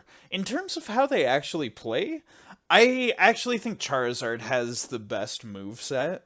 Yeah. Um, and especially the fact that with Smash 4, since they weren't doing like switching mechanics for Yeah. characters, the fact that they just did Charizard standing alone makes a ton of sense to me because he I was the will one with the most fleshed out move set, and so they just fleshed it out more. I will say I do miss Rock Smash because that was a Yeah, really fun move. I know. But like, I wish I'm it not. wasn't a special move to swap Pokemon, but Yeah, like Shield and B or something like that. yeah. But yeah, I really so okay. So here's my story of why Charizard is my favorite Pokemon ever. Is many moons ago, I played Pokemon Yellow, and so Pikachu is my starter, and I adore Pikachu. And I loved it. I played the crap out of that game, and then my save file got corrupted, and I lost all of it. And Mm-hmm. I was a very sad child that day. I bet. But then we got the Gen 3 remakes. We got Fire Red and Leaf Green. And so I trained up. I believe that was the first time I actually got to choose, and so I picked Charmander because I was a kid and I was like, it's a fire breathing lizard. It's cool. Yep. I watched so much of the anime, so I was like conditioned to believe that Charizard was the most broken Pokemon. And so like I love Charizard. I trained up a Charizard. As a staple member of my team. Played the crap out of that game. And then my save file got corrupted again. And I was incredibly, like, even more so than, like, yellow version. Like, I was so bummed about that. Yep. Because I loved all of my Pokemon. And I lost them all. And it was at that point, I think Gen 3 had come out. And a lot of my friends at the time were like, they were going through I'm too old and too cool to play Pokemon. Because Pokemon's for babies, and like, Yeah. I was kind of starting to hit that point where I was like, maybe I'm too old to be playing Pokemon. Maybe I should just give up.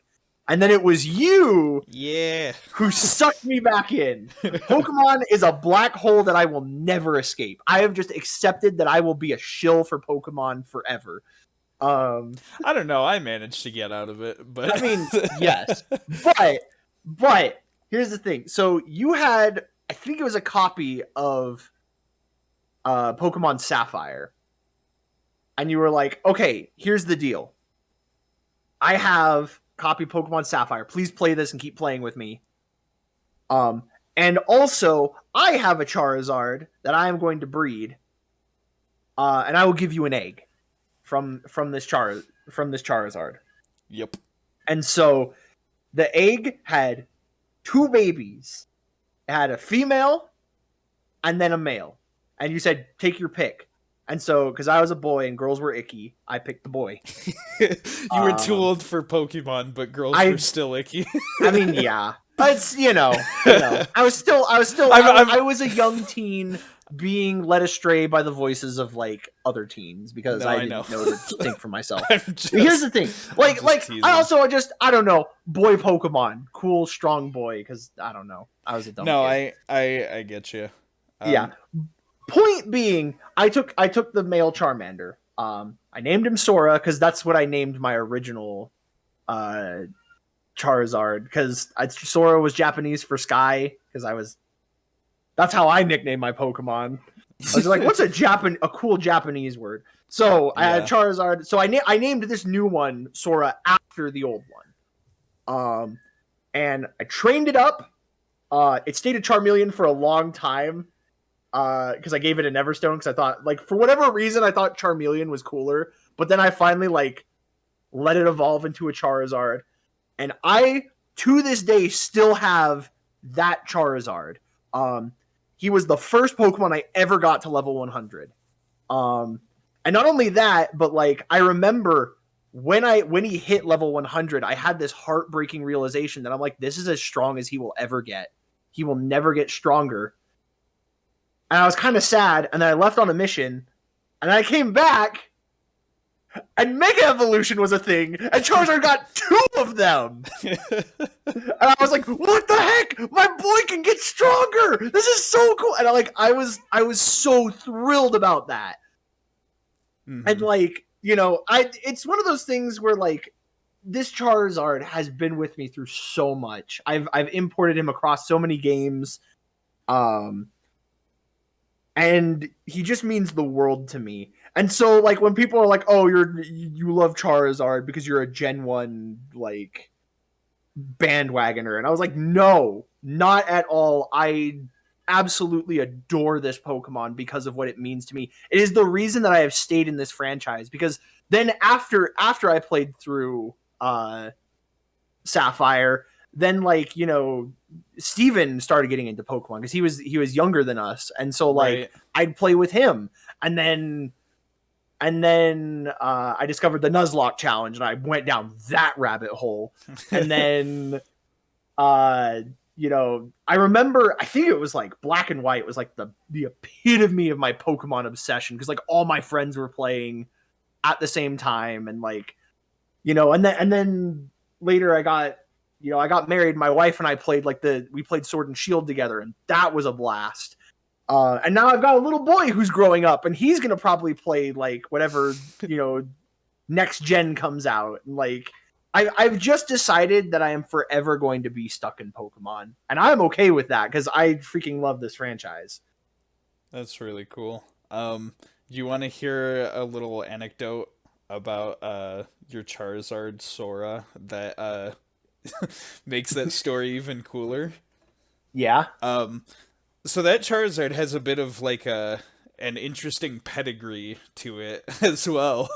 Yeah. The Charizard that I used to breed that, where you got those 2 eggs from, it was an event Charizard from the 10th anniversary of Pokemon. That's right. I forgot about that. Because there was they had that download thing where you could get 6 Pokemon from like a list. Yeah, because that's where I got my Latias from. Right, and because we used Because we used Ruby version, we were like, oh, you can't get the Kanto starters in Ruby version, so like this will be awesome. And so we got a Charizard from that, and then that was the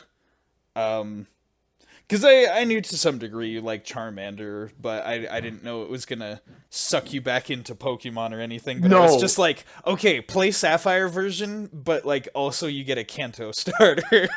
Yeah, well, and then that's the other thing too, that my personal lore thing for myself is that because I think ultimately like you lost your save file for Where that? Yeah, leaf green. Uh-huh. My save where I had like all of my stuff from like all the event Pokemon and like all the different games that I traded stuff over to. That one. It's weird. It was like getting old and dying, and like it lost its save, and so a ton of my Pokemon got deleted. But it actually still works today, and Really? it'll still like hold a save and everything. That's so weird. But the other thing too was, so the story that I came up with, because you never, like, ultimately nothing ever happened with that female Charmander. Yeah. And so the story that I came up with in my head was that you donated that Charmander to Professor Oak to be like, hey, some kid will get this as their starter. And so, like I always said, somewhere in the world, somebody's first Pokemon was that female Charmander. And they are my ultimate rival. And like we are fated to have like an epic battle one day between our two Charizards. I mean, I got a female Charmander through Wonder Trade. Maybe it's you. Maybe it's you. Maybe it's I me, I need to, like I said, I need to, like, the circumstances have to be right where I encounter this person and I'm like, all right, we are rivals now. We will battle and it will be legendary. Yep. But yeah, right. So that's why Charizard is my favorite Pokemon of all time. We went for a while on that. Yeah, sorry. I had a lot to say about Charizard. I don't blame you. It's Charizard. Like, I've got a lot to say about Charizard, too, that I didn't even say about it. But let's keep the show rolling. Okay. Sorry. No, that's fine. Well, let's talk about a next character that, in a kind of interesting way, is very important to you. Yep.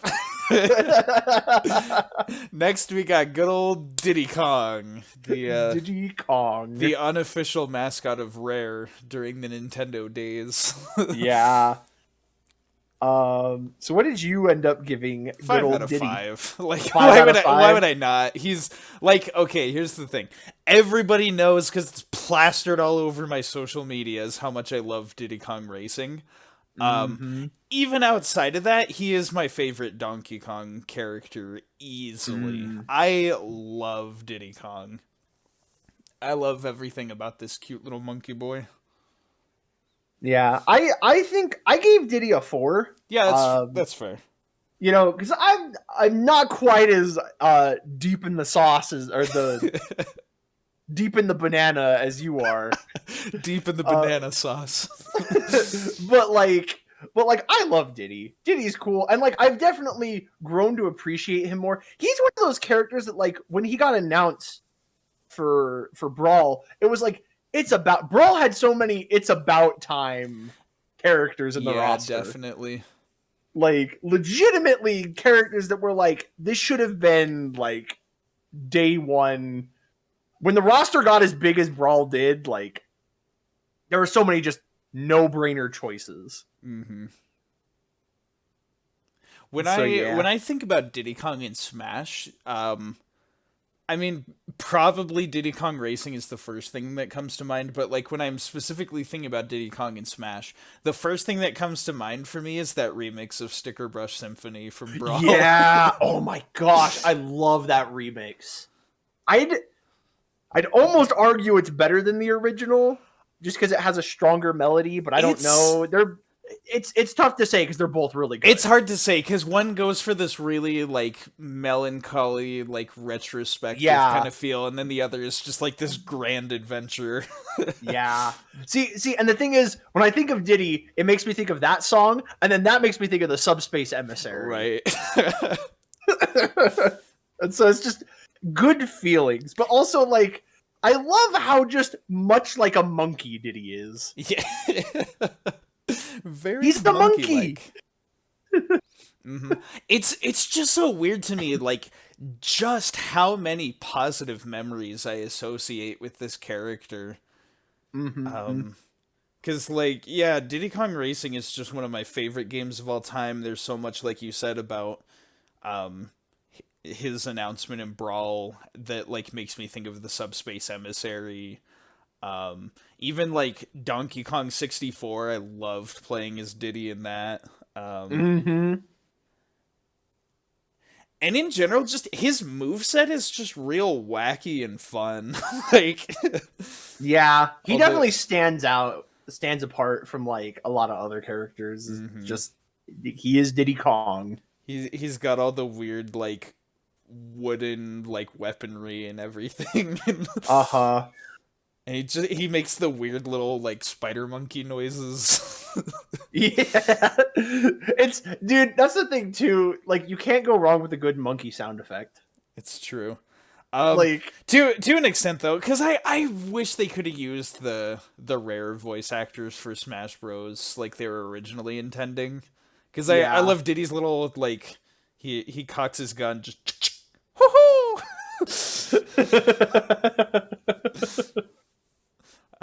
Or we get Diddy Kong Racing. I'm Diddy, ho ha! Yeah. I think the biggest crime is that we don't have Diddy Kong Racing music in Smash Bros. Yeah. Yeah, there's really no reason not to. I mean, it's probably because it's all owned by Rare, but like No, but like it's not, because Nintendo was allowed to remake oh yeah, no, it they on the remade DS. it with like a lot of the old music. I don't know, man. There should be Diddy Kong Racing music. In general, there needs to be more Donkey Kong music than just like the 7 remixes of Jungle Japes that we have. Jungle Japes and 75M. Yeah. I mean, all the 75M remixes are great, but Yeah. we just need more Donkey Kong music because it's all good. The Donkey Kong music. It's really good.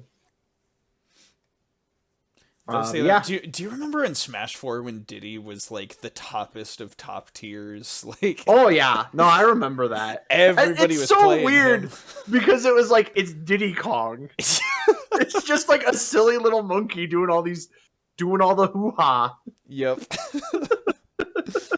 You throw him up in the air. You got the who. You whack him with the up air. You got the ha. You got the banana shenanigans. Bananigans, if you will. Yeah.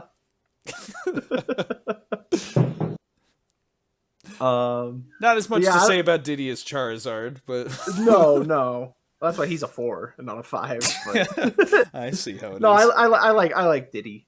He's a good He's really good. monkey. Next, we got a character that I'm really excited to talk about. Yeah. Oh my gosh. Hey, Nintendo. I know you aren't listening. Give us Mother 3. It's not gonna happen, dude. It never will, and that's the greatest crime. Like, here's the thing. For as long as it never happens, Mother 3 is just a free game. It absolutely is, because, like, here's the thing, too. Okay, so, ironically, in between us recording stuff, I started Earthbound. I started playing it. Because it's on Nintendo Switch online, and it's really good. Like, oh my goodness, I love it so much. But my introduction to the Earthbound Mother franchise, I jumped straight into Mother 3 because a friend gave me the fan translation of it. And you know, I was able to kind of piece together most of it, like. Really, it's largely its own story with, like, some ties to the first game. There's a couple of nods and references and freaking good old Porky Pokey, depending on your translation. Yep. But, like, Mother 3 is such a good game. Oh my goodness, I love it so much. Like, it's super. Here's the thing about, like, the Mother franchise. It's very silly and wacky and goofy, but then it also has these, like, deep, heart-wrenching moments and it balances them perfectly. Yeah, I could say the best way that I could describe any of the games in that series, honestly, is like it's basically like experiencing a very adult world through the eyes of a child. Yeah, that is a phenomenal way of explaining it. Because it's like everything about the game is like mature, not in the sense that it's like explicitly graphic or intense, although sometimes Mother 3 gets there. Yeah. But like There's some unsettling moments. it's not just adult for the sake of adult, but it's always like filtered through like the eyes of a child and not really being able to make sense of adult themes. And so it creates this really, really interesting atmosphere that you just don't see enough in games. Yeah. Well, and so that's the thing too. Okay, so I don't think I've said it yet, but Lucas is a 5 for me. Yeah, that's what I was gonna. We're just rereviewing the game. We're not even talking about the character. So the thing too is like I like Lucas's playstyle more than Ness. Because like Ness feels like one good hard hit, whereas like Lucas is he's got like a lot of multi hits, but then like I love a lot of his stuff. Like he's very interesting and strange. I will say there is this weird thing with Ness and Lucas because they're echoes, but they're not. Right. They're echoes before the term echo was invented. Before the term. But like their moveset, like they don't even know half of those moves in the original. Like for Lucas, all of his special moves are from Kumatora. Like she learns all of them, and then Lucas learns the PSI magnet. Which I love the way that his works, how it like does the hit and the knockback. Yeah, it'll zap somebody. Yeah, like I like it more. But like I love how it, like all of his standard moves is the PK. So I believe the default name is PK Love, right? Because it's that my favorite thing that the franchise does is it asks you what's your favorite thing, and whatever you type it in as, that is what your ultimate move is named after. Yeah, so you get to name, like, you get to come up with your own name for your ultimate attack.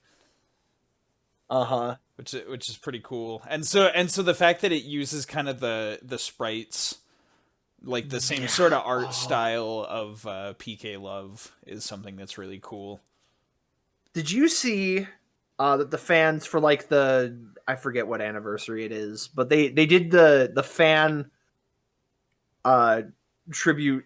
They like remade scenes from the game in like this claymation style. Yeah, I saw that. It was really cool. Oh, it was so pretty.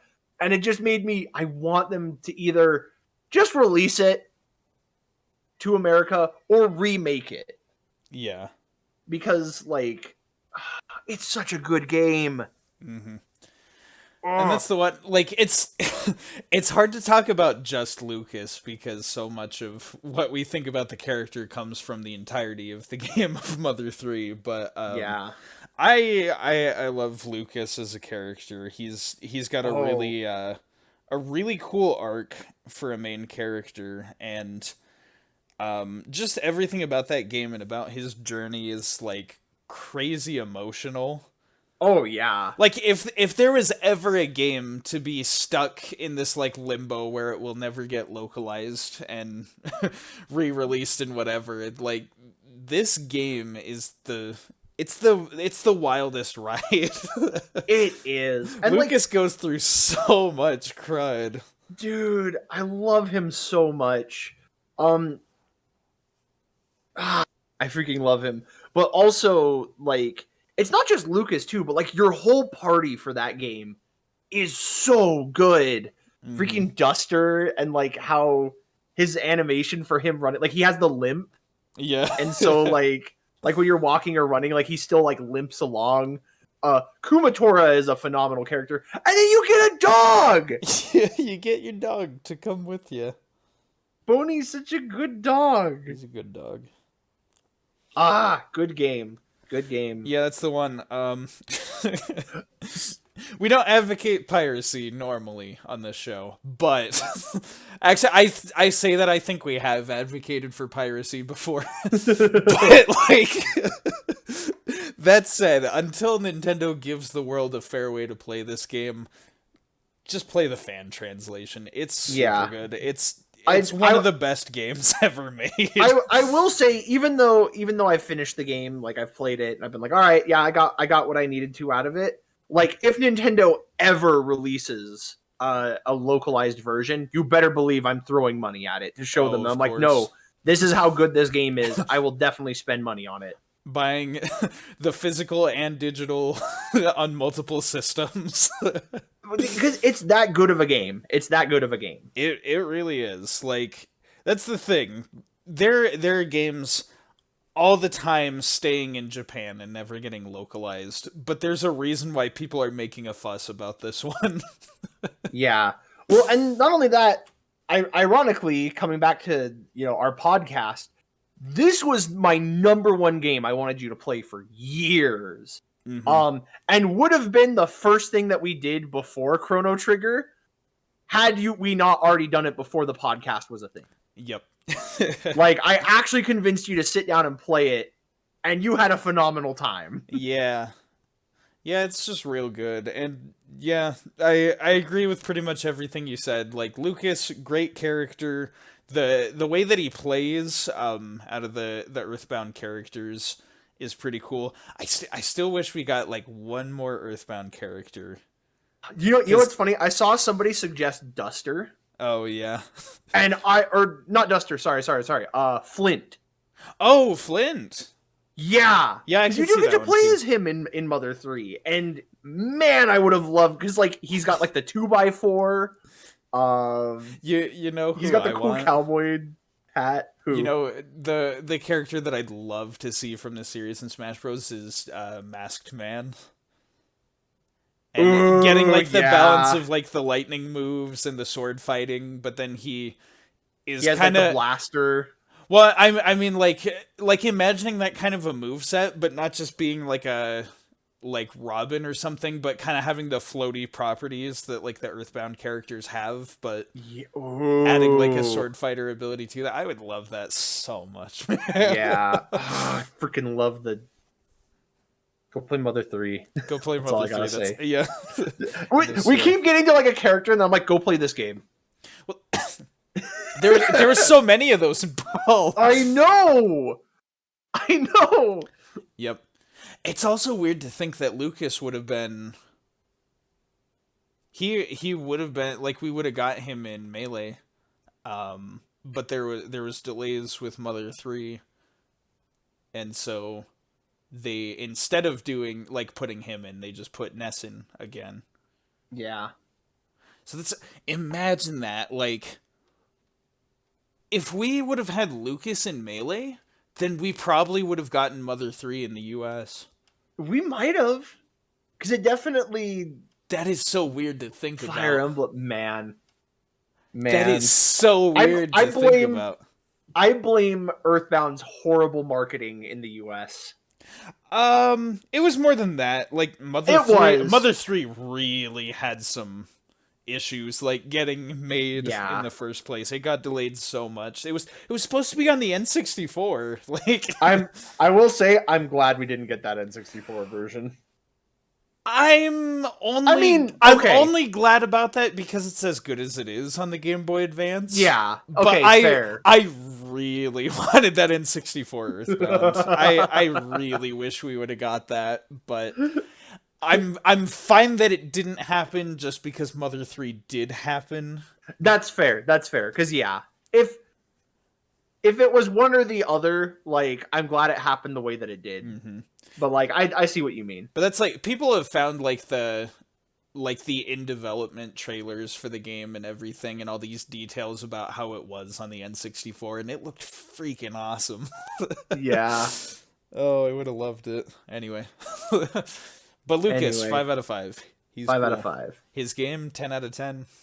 Yeah. This podcast, 7 out of 7. All right, let's move on. Oh. I didn't know we were doing that well. In my opinion. Guess who's next? Okay, so we're gonna have to do it because this is our podcast. What do you think of Sonic? Sonic is You're a too slow. million. All right, let's talk about DEDEDE. No. Sonic is a million. I'm not going to let you talk about DDD. I'm going to talk about my boy and how much I'm... It's funny. I'm at this point, like, I was like, all right, I'm going to just gush about how much I love Sonic. And I'm at the point, I'm just like, what can I even say? Like, Sonic, here's the thing. Snake opened the floodgates for, like, all these ridiculous, like, third-party picks. But Sonic was the number one pick. Sonic was the flood that came through after the gates opened. After Snake opened the gate, Sonic was the first. He got there first. And goodness, I to this day still remember watching the trailer a billion times when Sonic got announced. Mm-hmm. Like I distinctly remember we had a string of lousy updates. I think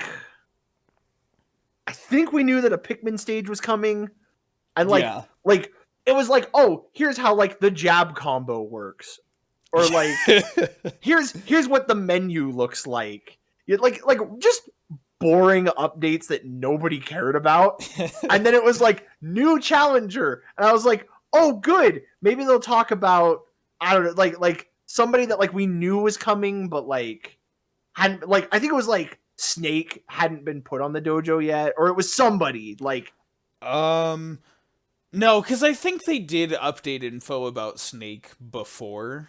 Or yeah, there was the one there was the leak in the trailer that had Lucario. That's right. If you remember, there was that one. So I think we were like waiting to hear about Lucario. Yeah, and so we're like, oh, maybe this is finally, because like you just opened up and said challenger approaching. So I was like, oh, okay. And I scrolled down, and there's that video there. And I remember just, it was like, here's the thing. We were delivering newspapers at like 4 a.m. at the time. Mm-hmm. And so I ran into the room and woke you up. I was no, like, that was... You know what I remember about this? I think it was at 1 a.m. It was before you guys left. Oh, that's right. Yeah. Yeah. But like, I remember I woke you up. I was like, you need to see this. And that was the thing. I was already so tired. Like I had a crappy night's sleep, and it was like 1 a.m. and I was just like, I don't care what it is. I'll see it in the morning. You're like, no, you have to see this particular update. And I was like, all right, fine. And then instantly I saw, like, because there was the challenger approaching, there was like the thumbnail for the video player, and then below it I just saw the top of Sonic's head. And I knew I was never gonna sleep for the next year. Like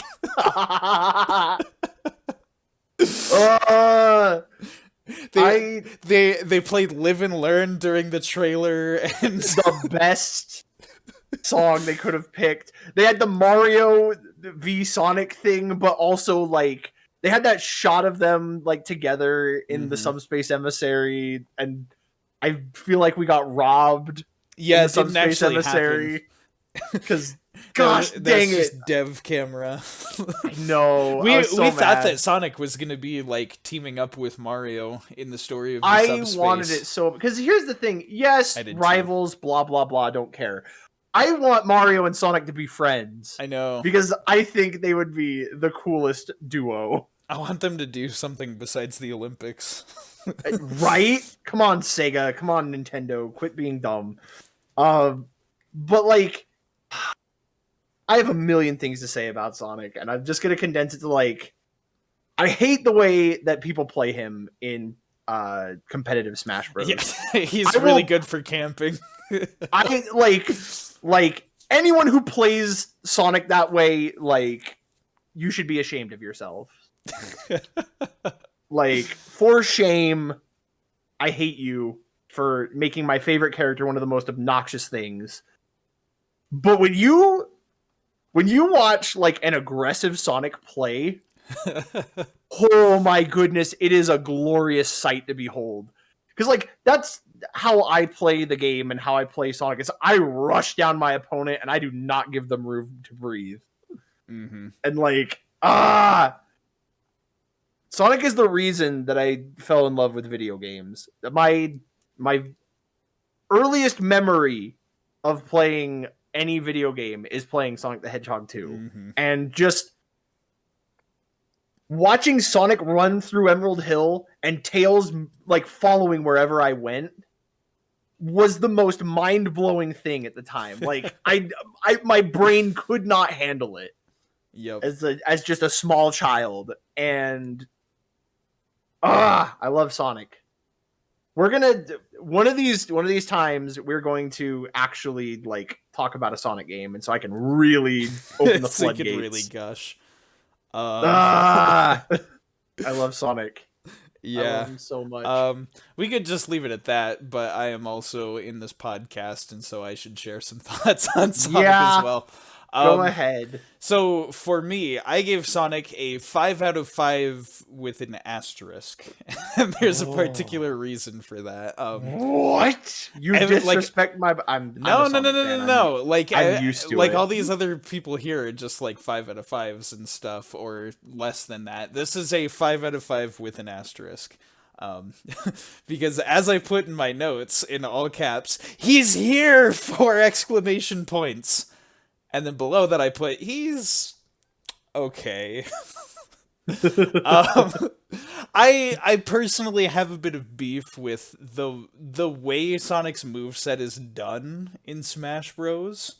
And this, what was this? Yeah, I was talking about this with Wario. So that, that Smash Remix thing, they added Sonic to that. And he's just got, like, a different moveset, because it tries to, like, pull a lot more from stuff from his game. I wish Sonic played like that, man. Like, I love that version of Sonic in Smash. Like, the biggest thing for me is just the forward air with Sonic should be the Sonic Battle, that, like, mid-air kick move that he has where he does, like, the axe kick. They did that in Smash Remix, and it's got a meteor smashing hitbox. Oh, that's dope. It's just so good. And then I will say that, like, because I'm trying to think, like, when Brawl came out, Unleashed wasn't out yet, was it? No. Brawl came out before Sonic Unleashed. If Unleashed had come out by the time that Sonic had been in Smash Bros., I guarantee you his side special would have been the boost. Here's the thing, though. The boost would have been worse on Sonic's moveset. Really? Because here's the thing. It would have been, like... The thing about, like, the quick spin as his side B is, like, you hold it in, and then for as long as you hold it, like, it you know, has, like, the little hop, and then he dashes. The boost is just instantaneously being at max speed. Yeah, that's fair. And that would be, like, a nightmare to have to fight against. Not as cool looking as the little, like, hop on the spin dash.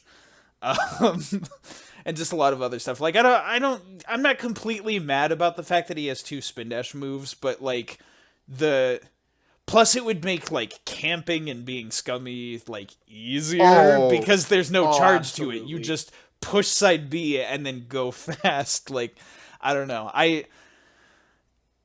Even in Sonic's own games, I don't like the boost very much. Okay, like, that's fair. That's fair. Like, when you ask me what Sonic's moveset should be in Smash, I think they should take a lot more from Sonic the Fighters and Sonic Battle, because those are both fighting games. Sonic's got things like the little, like, where he shoots the shockwave with, like, the spin dash. Oh, absolute. Oh, my goodness. If I had that, absolute. Oh, man. Right? Like, it's cool. But, I mean, definitely stuff like the spring, the homing attack, like, holding down B and doing little, like, mash to charge the spin dash. That's my favorite thing about Sonic's moveset, is the way that, like, you duck and he crouches just like he does in the game, and then you mash the B button like you do in the game. And it's great. I love... Right. I think the specials on Sonic are good. It's more like the A moves and everything could could have used some Yeah. work, but I don't know. I'm used to them. I love them. I love at least that we have sort of the Sonic Battle, the wind-up punch. Or not Sonic the Fighters. Yeah, that one was from Sonic the Fighters. And that one, like, A+ material. I wish Sonic would do the wind-up punch in his own games. Like, no. I love that move. I have a million things that I could say about this character. Because here's the thing, too. I have mained Sonic from the moment I unlocked him. Like I said earlier, I mained Ike right up until the moment I unlocked Sonic, and then I never went back. Yep. I was a Sonic main, and that's what I told myself is I don't care if he's the best or worst character in the roster, I will play him always because he is my favorite character. It is because he's such a good character. Like, and so that's the thing. I've mentioned with other characters, like, you know, I like the character, but there's a problem with the moveset or whatever. Like, again, sorry to dunk on Crumb so much. It's just something that bothers me. In the case of Sonic, though, he brings so much more to the table than just, you know, like, his moveset. Him being in Smash Bros. Is the craziest thing. Like, I really don't care what he plays like. Sonic is just, you know, one of the biggest icons in gaming and one of the most important parts of my childhood. So, like, you know, he could have a worse moveset. He could be just, like, not even finished. And I wouldn't care because it's freaking Sonic the Hedgehog. Well, because again, when I mained him in Brawl, Sonic had no kill moves. No, he didn't. Like, he was the fastest character in the roster, and that was the only thing he had. He had his side smash, and that was it. Mm-hmm. And so I lost a lot of games as him, and I didn't care because I got to play as Sonic in Smash Bros. Yep. My childhood was and that's complete. the other thing. Like, Sonic brings so much to the table. Like, the music. Oh, yes. There is still, like, the only remix that Sonic ever got was that remix of Angel Island in Brawl. But, like, you don't need to remix Sonic music because it's always good. It's always good. Sonic is the most recognizable thing about the entirety of the Sonic series, even more than, like, glitchy games or whatever else anyone else wants to say. The most recognizable thing about Sonic is that his games always have these insanely good soundtracks. Oh, dude, yeah.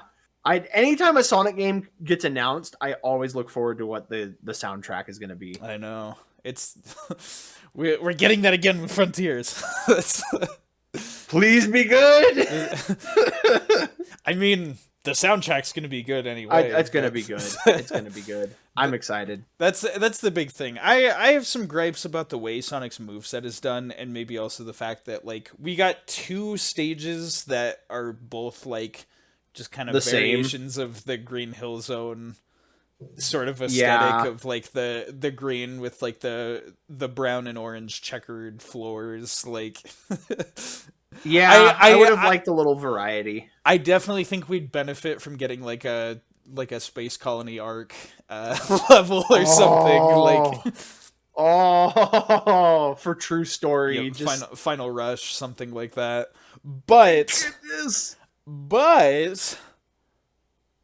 it's just freaking Sonic. He's still here, and I love that, and that's all that matters. Yeah, I have Sonic. Growing up, Sonic was my hero, and so the fact that he's in this fighting game, one of the greatest crossovers, and that he was one of, like, the first to be considered when they started letting non-Nintendo characters come in. Yeah. And that's the one, like, a lot of people complain about having to fight Sonic, just because of, like, the fact that he's fast, but not necessarily hard-hitting it, and how it lengthens the pace of the fight. But, like, let me tell you, that Pikachu v Sonic matchup, like, that's fun. I always have a good time with that matchup. Dude, we fought that fight so many times to where, like, it became this mind game. We're just trying to get inside each other's heads and, like, predict what you're going to predict what I'm going to predict. Exactly. I think that's what I've got to say about Sonic. I know you've got a Yeah. million things you could say about Sonic, but I is could there... go off about his character, his games, and like how much he means to me. I will just leave it to like this was my number one pick to get into Smash Bros. Mm-hmm. That I just like it was my number one, like this will never happen in a million years back in the days of like Melee. Right. And like I wanted it so bad, and I got it right out of the gate. Mm-hmm. And I have been so grateful ever since. And I think that's part of why, like, when people would complain about like newcomers, like, and you know, be like, oh, like this character sucks. Why do we get another sword character? Why do we get this? Why isn't it what I wanted? I'm like, dude, look at what we did get. And like, pretty much. That's the thing. You mentioned this being like the number one character you most wanted in Smash Bros. And the thing that I realized, like with Pokemon and Kirby kind of being my thing, like I got that right off the bat. So I remember thinking to myself, if they were to add anyone else to Smash Bros. That I would desperately want, it would have to be Sonic. Like, and that was like, we got Sonic and Brawl, and then they started doing, you know, they did 2 more games, and I was like, who can they even add at this point? Like, I've got everyone I could want. Yeah, and that was the thing, is like, Sonic broke the world when he got announced, dude. Yeah. There was so much, everything, bro. The website broke due to traffic. Like, the game got delayed. Date.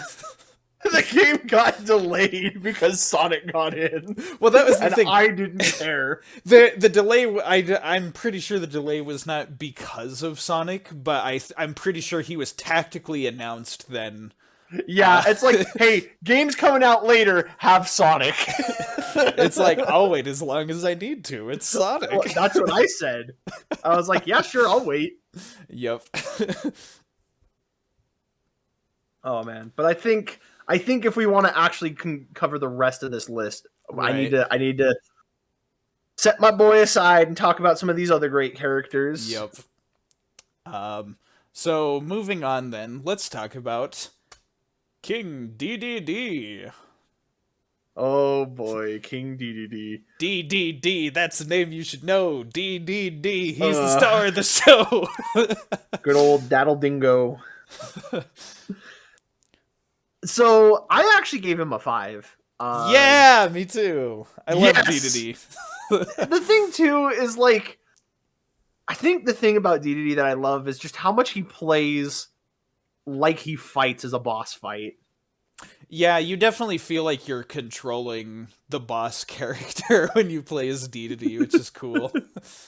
The way, like specifically, the thing about, like, the Kirby characters is that Sakurai, because he made the franchise, he can literally make up whatever he wants, and it's canon. Which is why DDD has an entire jet engine in his hammer.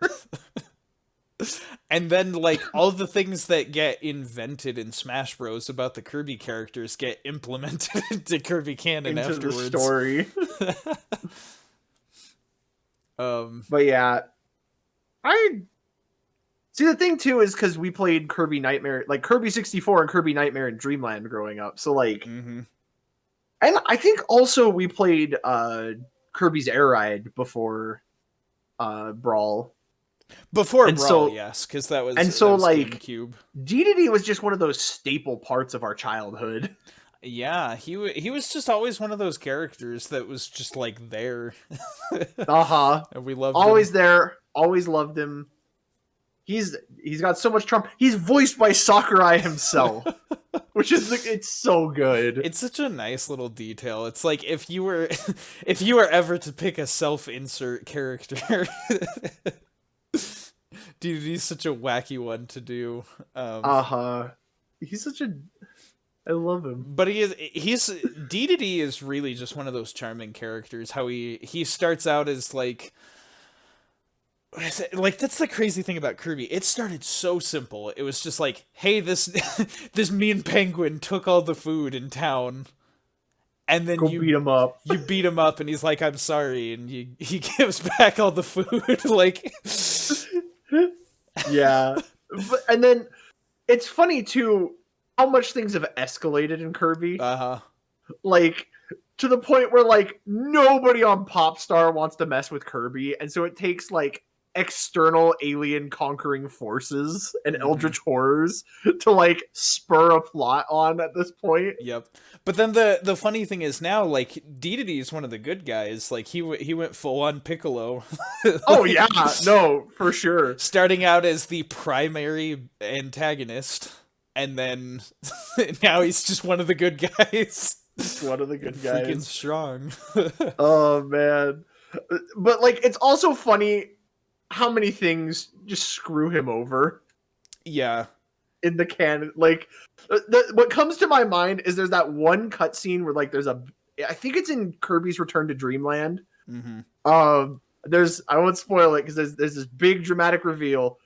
And you just see DDD's jaw, like, hit the floor. And he's like, what? That's the one, like, DEDEDE's had these crazy expressive faces. He's like, so good. He's had them since the first game, because there's, like, when you beat him, how he goes flying and he gets that, like, wah! Face. And then, like, the whole, like, there's the hard mode thing where, like, his jaw drops to the floor, and... He's a goofy dude. He's just such a fun character. And, like, he's one of those ones, again, like, around the time of Brawl, I started learning how much I love the heavyweight characters. DEDEDE is so much fun to play as. DEDEDE's another one kind of like DK, where, like, he's not so impossibly slow that I hate him. Mm-hmm. And, like, you know, he's got the multi-jumps and he's got some just fun moves. Yep. Yeah, no, DDD's a 5. He's a good fun character. He's Mr. Sakurai. Yeah. All right. Moving along. Up next we have. I knew we were handing out too many 5s. I know. It's okay. That's gonna make some people mad. Anyway, let's talk about Olimar. Olimar and Alf. And Alf. Can't forget about Alf. Most people do. I almost did. I think it's safe to say Alf is the most forgotten character in Smash. Yeah. The only reason I remember him is because Steven is like, everyone's got a pocket Alf. Right? And, like, that is burned into my memory because I distinctly remember I don't have a pocket Alf. Nobody does. I have a pocket Olimar, but not an Alf. He doesn't have a pocket Alf even.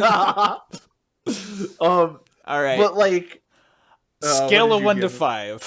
What do you give Olimar and Alf? I gave them a 2. A 2. All right. I gave them a 3. So. Whoa. That's even actually then. pretty impressive. So here's the thing, though. I do actually like Pikmin. So we have it on our Wii U. My wife and I have been meaning to sit down and play it together. But, like, I do actually. Pikmin's kind of a cool game. I love the whole, like, different Pikmin do different things, and they have different strengths and weaknesses and control. And like it's a resource management game, but I actually like it. It's got some really fun lore. Like,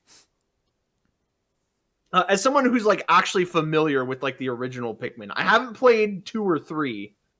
But, like, I've seen a full Let's Play of, like, the original, and I've watched, like, do you remember when they did the Pikmin shorts? Like, the little movies? Yeah, those little animated movies. Those were adorable. And you can only give them a 2. Well, and so the thing is like, 2 still means that, like, they're okay. Like, I'm still happy they're in the roster. Even according to what we started with, even a 1 out of 5 still means they're not a bad character. No. We're still glad they're here. But, yeah. And that's the thing too, is that, like, I don't like playing as Olimar just because there's so many other characters that I would rather play in this roster. And I think that's kind of the thing, is with a roster this big, like, characters like Olimar kind of get pushed to the side, and are kind of forgotten. Right. But like, I am like when I take the time to sit down and actually think about him as a character and like his place in the roster, I'm like, no, I'm really happy that he's here. Yeah. And like you know that there are people, they're few and far between, but like people who actually like the Pikmin games, they're out there and they're thrilled to play as him. I'm looking at you, Arlo. Yeah.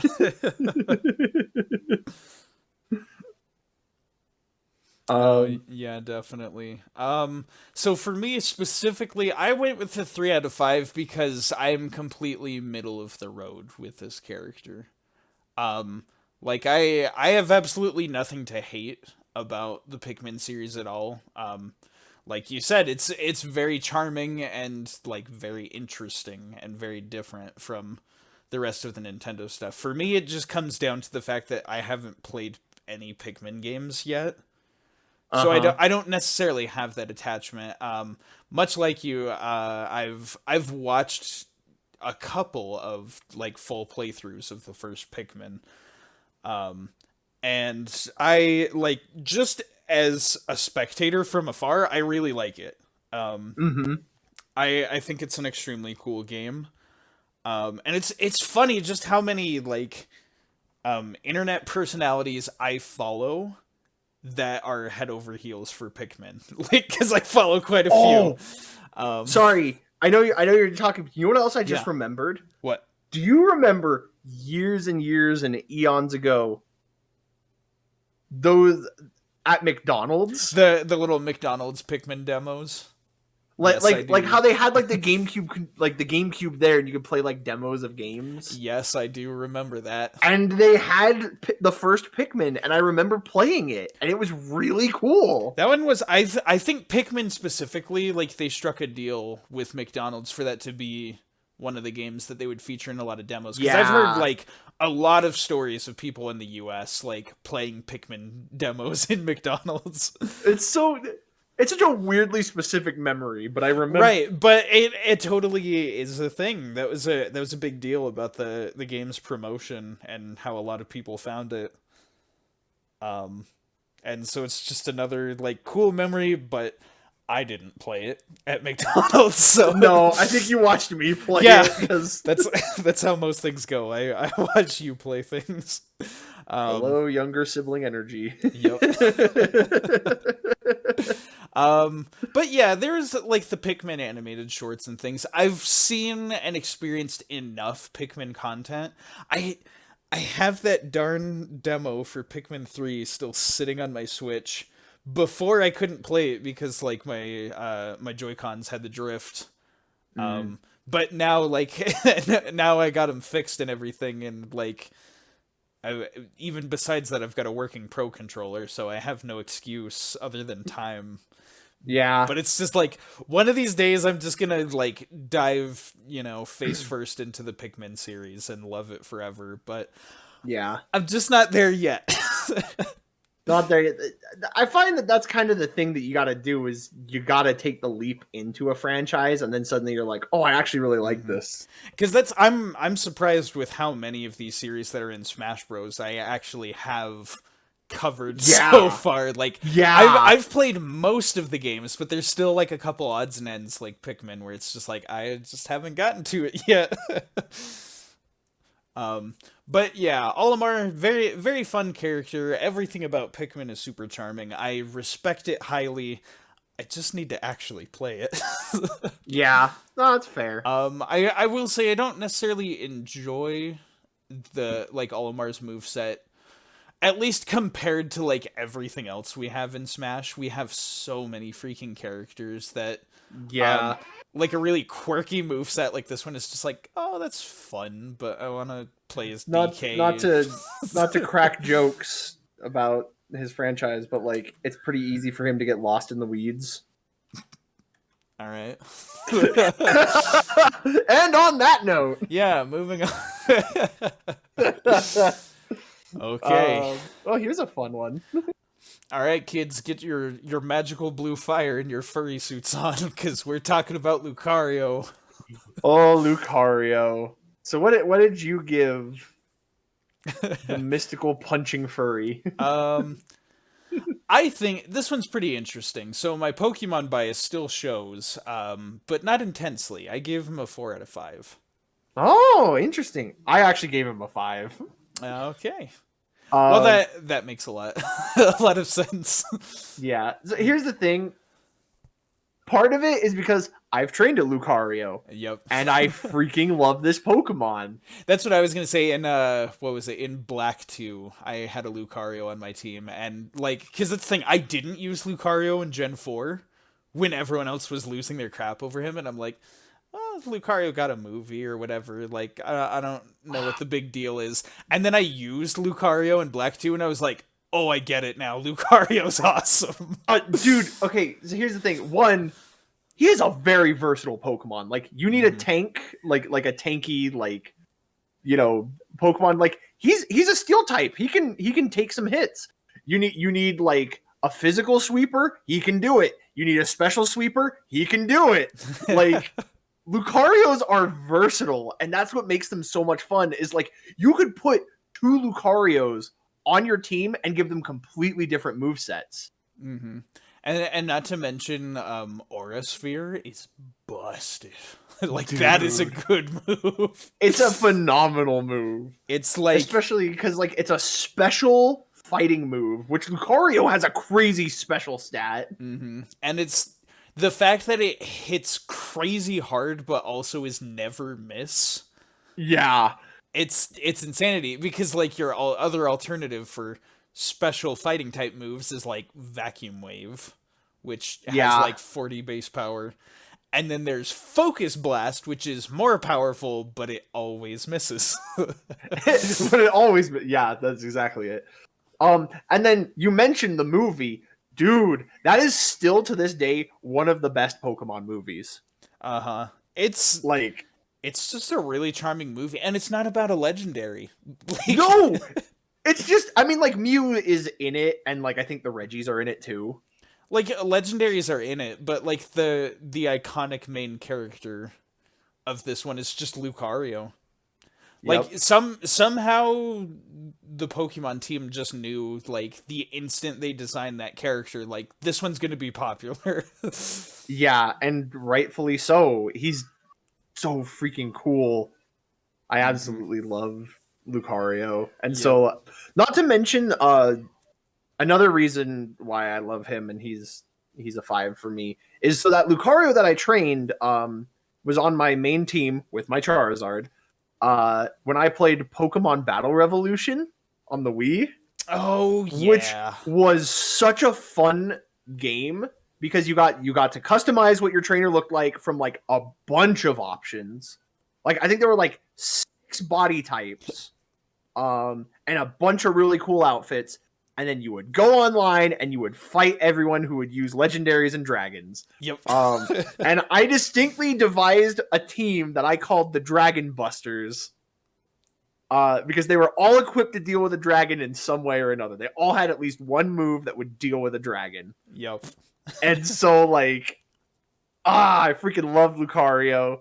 And, like, he's just fun to play as in Smash. Like, the aura mechanic, I know some people complain about, like, oh, the rage mechanic's stupid, and it's it's just balancing it for people who are worse at the game. And I'm like, dude, it's just fun, because, like, it still encourages you, like, hey, I might be down, but I'm not out. Yeah. The comeback mechanics are just kind of silly. Like, I don't think anything of it, and it's probably just because, like, I'm not good as Lucario, so like I wouldn't win anyway.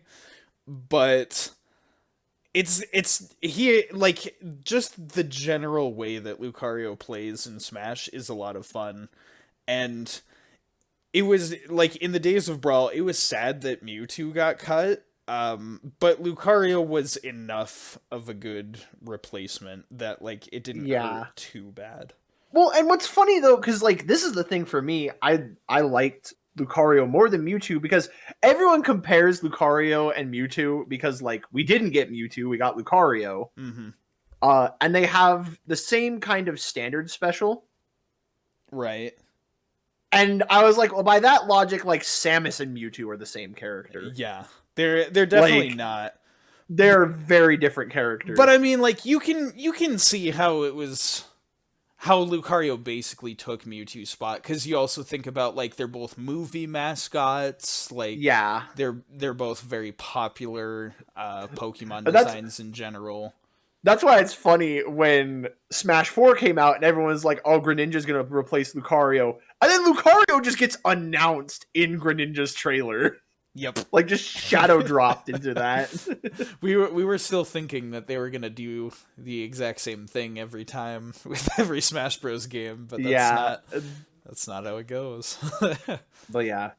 Yeah. I like Lucario. I just really like Generation 4 of Pokemon. Like, Diamond and Pearl are just always going to be some of my favorites, and Lucario is just one of those Pokemon that reps Gen 4 extremely well. Uh-huh. It's funny, because I remember Gen 4, like, there was a point where, like, it was getting a lot of hate. Because for a lot of, like, the old, like, Gen 1 fans, Gen 4 was, like, the jumping off point for a lot of them. And, like, Gen 4 was where, like, the game really hit its stride, I felt. Like some of the designs were weird, but then, like, you have things like Lucario and Garchomp and the special physical split in the games. And, like...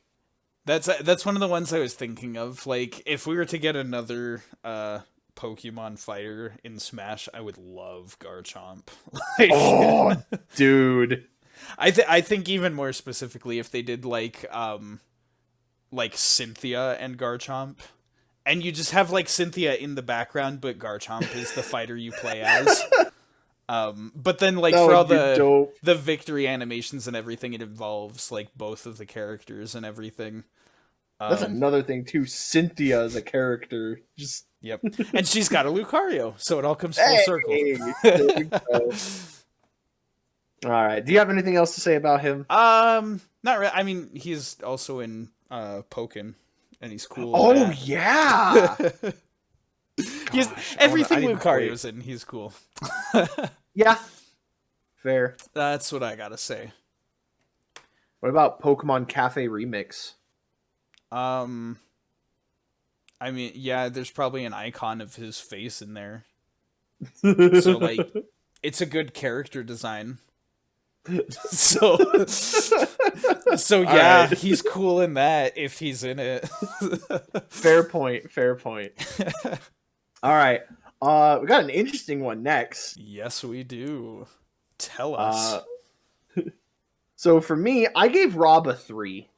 Holy moly, you didn't even introduce R.O.B. You just came out swinging with the 3. All right. Yeah. I see how it is. I gave him a 4, so we're going to have some things to talk about. No, that's fair. Like, here's the thing, too. Once again, another character that, like, kind of gets lost in the list of, like, I like him, but there are other characters I would rather play over You like him, but he's no Sonic, obviously. No, he's not as groundbreaking as Sonic. I will say, though, like, as a character, they gave him a lot of character. Because he was just kind of, like, much like Game & Watch, he's this weird part of Nintendo history that it's like, I'm glad he's there, but also he's not as much of a character. And then the Subspace Emissary happened. Yeah, that was the thing, because, like, I remember the one and only time I was too impatient to wait for a game was Brawl. And so, like, when the games were, like, out in Japan and everyone was just spoiling everything, like, I saw the whole roster, and I just saw R.O.B, and I was like, oh, what an interesting character to put in. That's kind of like Game & Watch. And I didn't think much of it other than, oh, it's a R.O.B. And then the Subspace Emissary happened, and that completely changed how I thought of R.O.B. So that's the other thing, too, for me.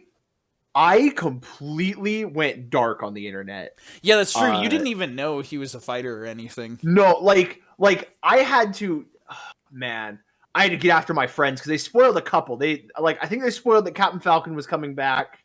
Right. And, like, I think I, like, out of the corner of my eye saw, like, a thing with Marth that I was like, this looks too good to be a fake. So Marth's Right. coming back. Yep. And that was when I was like, all right, I'm staying away from the internet. Nobody talk to me ever again until this game is out. Yep. And so I went into Brawl like mostly blind after the like I think it was after like the Smash Bros Dojo. Like I saw the Sonic update, and then like they're like, all right, anything else is like a hidden character. And so like I didn't know about Falco, I didn't know about R.O.B. or anything. And so like that cutscene in Brawl where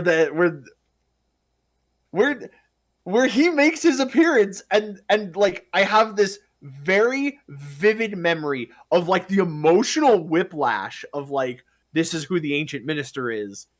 And then without even giving me a second to breathe, Steven's like, and you can play as him. And then like immediately selects the character. And I was like,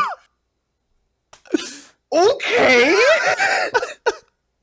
That is going to be one of my favorite R.O.B. memories. Like, just the fact that you have like the heartbreaking scene of him like lighting on fire, and you're like, oh my gosh, that's. And then just like the fact that it was a R.O.B. and I was like, of course, it all makes sense. And then it's like the triumphant comeback, and you're like, oh, he's a R.O.B., just like his kind. That makes a lot of. And then just immediately, Steven, Andy, you can play as him.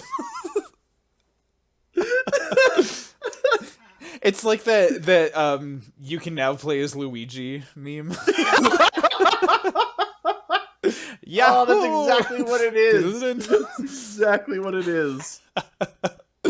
Yeah. But yeah. Honestly, though, like in the thing for me, like R.O.B. is just another one of those really fun pieces of gaming history. Like, yeah. Oh, this is kind of how Nintendo had to break through into the market and be like, no, video games are toys. Please buy them for your kids. Please buy them at all. Yeah. And so they created the R.O.B., and it was just kind of that clunky, weird robot that, you know, if you didn't have any IRL friends, you could always have a robot to play with. Yep. And as funny as that concept is, the thing that I love the most about R.O.B. being in Smash is that the only reason, for any reason at all, that we would get an amiibo of R.O.B. is because of Smash Bros., but it does the same thing, where you have a tiny robot that'll play games with you. So, like, the amiibo makes it all come full circle, and it's... Oh my gosh, that's so good. I just remember thinking about that, because they're like, we're making an amiibo for every single Smash fighter, and I was like, oh my gosh, R.O.B. It's... Well, also, like, R.O.B. did have a presence in the Star Fox series. Oh, that's true, too. Which, like, more it's not the same more R.O.B. as an Easter egg. Like, they're just like, oh, it's the... You know, it's the robot companion character for the Star Fox crew, so they just named it R.O.B. But ironically, like, that was kind of where I knew more about him than, like, the actual, like, Nintendo lore, and I had to look that up. All the other Easter eggs where they have included R.O.B. have been fun. Things like F-Zero GX, how there's the giant R.O.B. in the background on top of the building. Oh, man. Or like the freaking Mario Kart DS. How R.O.B. was a racer in that. Yup. Oh, man. Little robot gets around. This character is so strange, but just like they managed to carve a personality out of this thing. I know. It's weird, but like, yeah, he's good. I guess the only other interesting piece of history I have about him, I never watched the Angry Video Game Nerd very much, but I did watch the episode that he did on R.O.B. Oh. And it was very funny because it was basically like this evil possessed robot that's trying to like it locks James in the rooms and is like, you can only play these 3 games, like no other games exist. And then it basically ends with this, like, as crappy video game reviews always did back in the day, like, he has to fight, like, a giant R.O.B., and he uses, like, the zapper, or what is it? No, the super scope. Super scope. Yeah, he uses the super scope and, like, shoots it down.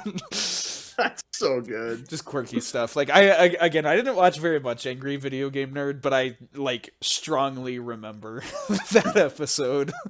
Just because it was really silly. He's like, "Oh, let's play some like Legend of Zelda," and Rob's like, "No, only Stack Up and Gyromite." Oh man. Yeah, fun character though. Yep. Ooh, here's a fun one. We got a really fun one next. Yeah. This is the game that actually gave this character this name. Yeah. So we got Toon Link. And no one had ever referred to him as Toon Link until Smash Bros. No, it was Wind Waker Link. Yeah, we'd always say Wind Waker Link or Cell Shaded Link. How awkward is that?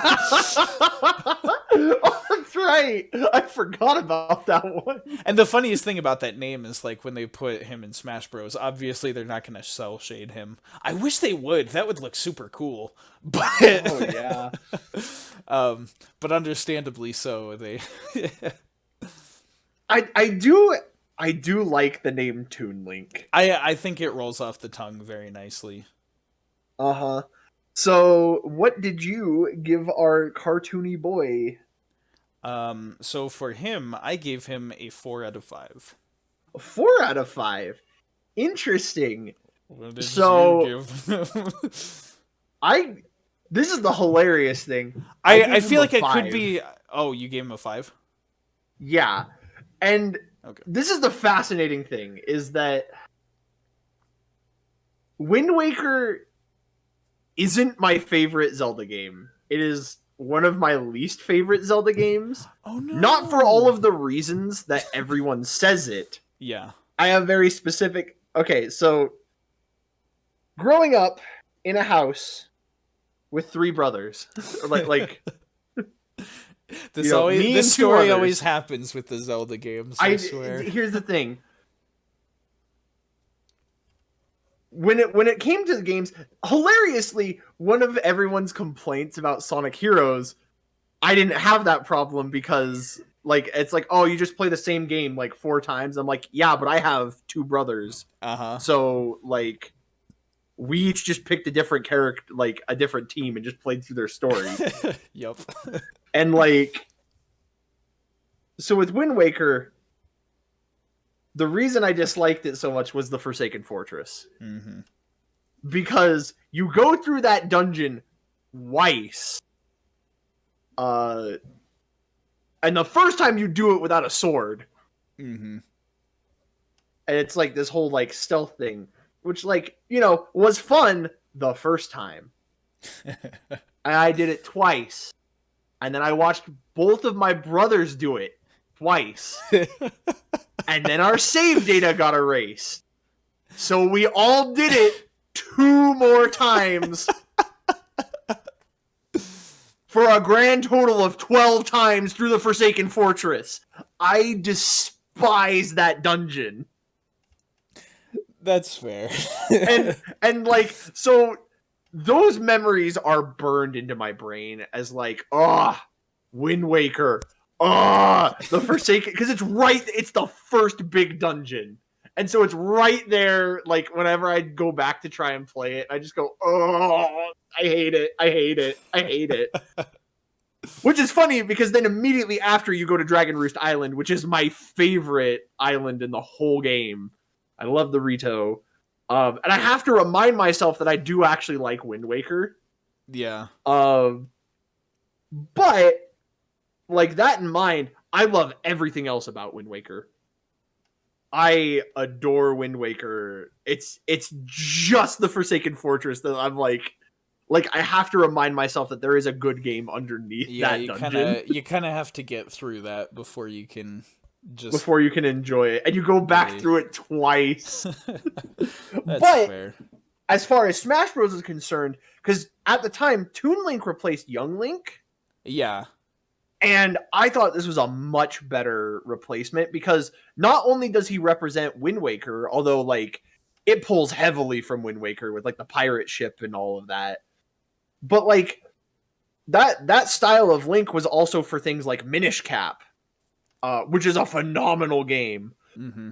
and like Four Swords Adventure, and just like a lot of great Zelda games use that art style, and Yeah. so I I love Toon Link. When Young Link came back, like I was happy, but like when I saw Toon Link, I was like, this is a much better character because like he's so visually distinct from like regular Link. Yeah, it was just kind of a better way of doing like the big Link and the little Link for Smash Bros. Yeah, it's the thing that I find so interesting about that experience and how like you would tend to get annoyed at like everybody replaying the games. Maybe I was just part of the problem. For me, like when I think about that stuff, like I just think like, man, Wind Waker is timeless. I could see this a million times and never get sick of it. Like we played through it a billion times and I enjoyed it every one of them.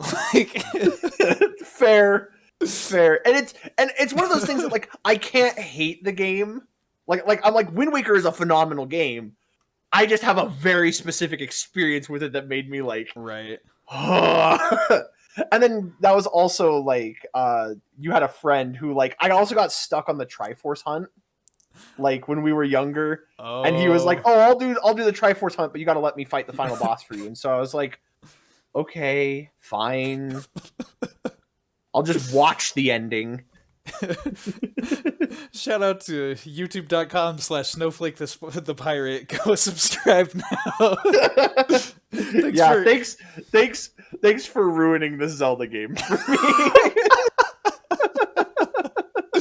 Yeah, I thought about that. That was so weird that it was on your save file that he beat the game with you watching. Because I was there for that. I got to see that too. I was like, I like haven't even seen the game. Like this is pretty much the first I'm seeing of the ending. It was a phenomenal ending. But like that's also why I have such a deep love of Twilight Princess, is because that was the first Zelda game I beat start to finish, technically. Yeah. Because he stole Wind Waker from me because I was stuck. Yep. Totally fair. It was funny, like I played a ton of the Zelda games and never beat a single one of them, and then like years after the fact I was just like, I'm gonna sit down and I'm gonna beat Ocarina of Time. Like I remember that. But then after that I was a pretty disciplined kid. I went to Wind Waker and I beat that one, and then I went to Twilight Princess and I beat that one. And we didn't own Majora's Mask, and go figure, I still haven't beaten that one.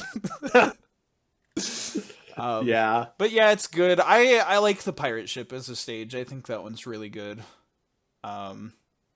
It's a great stage. In general, just a lot of the music. The fact that they remixed the what is it? In Ultimate they did a new remix of the Mulgara boss theme from Wind Waker. Yeah. That one's really good. That's the thing too. Wind Waker had a phenomenal soundtrack. Wind Waker had so much good music, man. So much good. Yeah, Dragon Roost Island, it had like that song that it plays at the beginning when like it's telling the legend. Mm-hmm. I didn't realize this until looking back through the game, but there's a lot of like cutscene songs that are extremely good. Like they have like at the end of the game, before your final battle, without spoiling what happens. Actually, no, it's after you beat the final boss. There's that piano rendition of the Hyrule Castle theme. Like, that one is beautiful. Oh, also, while talking about just the Toon Link Wind Waker universe, Phantom Hourglass. That's a game. Linebeck is one of, if not the best Zelda character. I adore Linebeck. I wish he was just in a different Zelda game, because he's great, but like I just cannot with the. That's the funny thing is I'm one of those people that I'm like, I have to remind myself that I like Wind Waker, but I'm like, man, I loved Phantom Hourglass. Phantom Hourglass was fun. Yeah, you're just really open and unabashed about. I liked it. Maybe also because like I wasn't watching over your shoulders when you guys were playing it, Probably. and so I only experienced it the one time. Mm-hmm. I think and it was a great experience. It's kind of weird. Like I played like a tiny bit of Phantom Hourglass, and I was like, these controls don't vibe with me. And then just later, like I remember Steven being like, "Want to see the final boss to Phantom Hourglass?" And so just completely took out all of like the charm of like the arc of Linebeck's character, the like the experience. It was literally just like, I hate the controls to this game. Oh wow, it's got a cool final boss. Like, yeah, that was my experience. I need to go and play Spirit Tracks because I enjoyed Phantom Hourglass, and I was playing Spirit Tracks, but like it was a friend's copy that like I gave back to him, and I never finished it. And I'm like, I really need to just sit down and like actually play it because I will remember having a good time in like the little bit that I played. Yeah, so the weirdest thing about Spirit Tracks for me is I didn't play that one just because I didn't beat Phantom Hourglass, so like why am I gonna move on to the next one? But the interesting thing about that, like I remember most people saying like it sucks, and those are the people that also hated Phantom Hourglass saying that. Yeah. And then just out of nowhere, like for a while, Steven was like, "This is the best Zelda game ever." Like, yeah, that was the fascinating part. Like, and that was also why I was like, I need to sit down and play it. And what I played was really fun. It was at a point in my life where I was just busy and I didn't have time to play it. And so I'm like, one of these days I'll sit down and actually play this game. Honestly, though, like Toon Link and all the different facets, they got a lot of mileage out of this design of Link. Oh yeah. It was kind of funny how people thought this was just what Link was forever until Twilight Princess came out, because they just hit us with a ton of media with this design of Link. They did. And like looking back now, it feels like this is just some old obscure, like, oh, they did Wind Waker and that was it. But it's like this was a phase. But it was like the Zelda series had used this art style for quite some time. That's pretty crazy. Even like A Link Between Worlds kinda did this look, but not quite. It was like a balance between like the sort of chibi characters, but then also like the more of like the art style of A Link to the Past. Yeah. So it was a pretty interesting combo. Yeah. But anyway, Smash Bros, like of the Links, like this is probably my favorite one. Yeah, I kind of bounce between the Breath of the Wild one and this one. Yeah. Yeah, same. But I do like him. I just remember thinking like this was such a good decision to put this Link and like the naming of it like to be Toon Link, like rolls off the tongue. I'm so glad they came up with that name because I hated saying cell shaded Link all the time. Yeah, like, or Wind Waker Link. Wind Waker Link, same thing. Like it was just so clunky, and then just Toon Link. Good. Good. All right. We ready to move on? Yeah, the last of the Brawl characters. We got the last of the Brawl ones. Oh, me oh mine, what a character it is. Yeah. You know what? What? I'm going to, before we even talk about the character, I'm going to change my answer on this one. Really? Ooh. Yeah, that's a big move, but it's gotta happen. So, we're on to Wolf. Yup. So, I'm actually going to make a slight adjustment to my answer as well. Ooh. I was just thinking about it, and I was like, you know what? Yeah, I'm changing something. We're doing it live. This podcast is being updated in real time. Look outside your window. You'll see us there, changing our notes.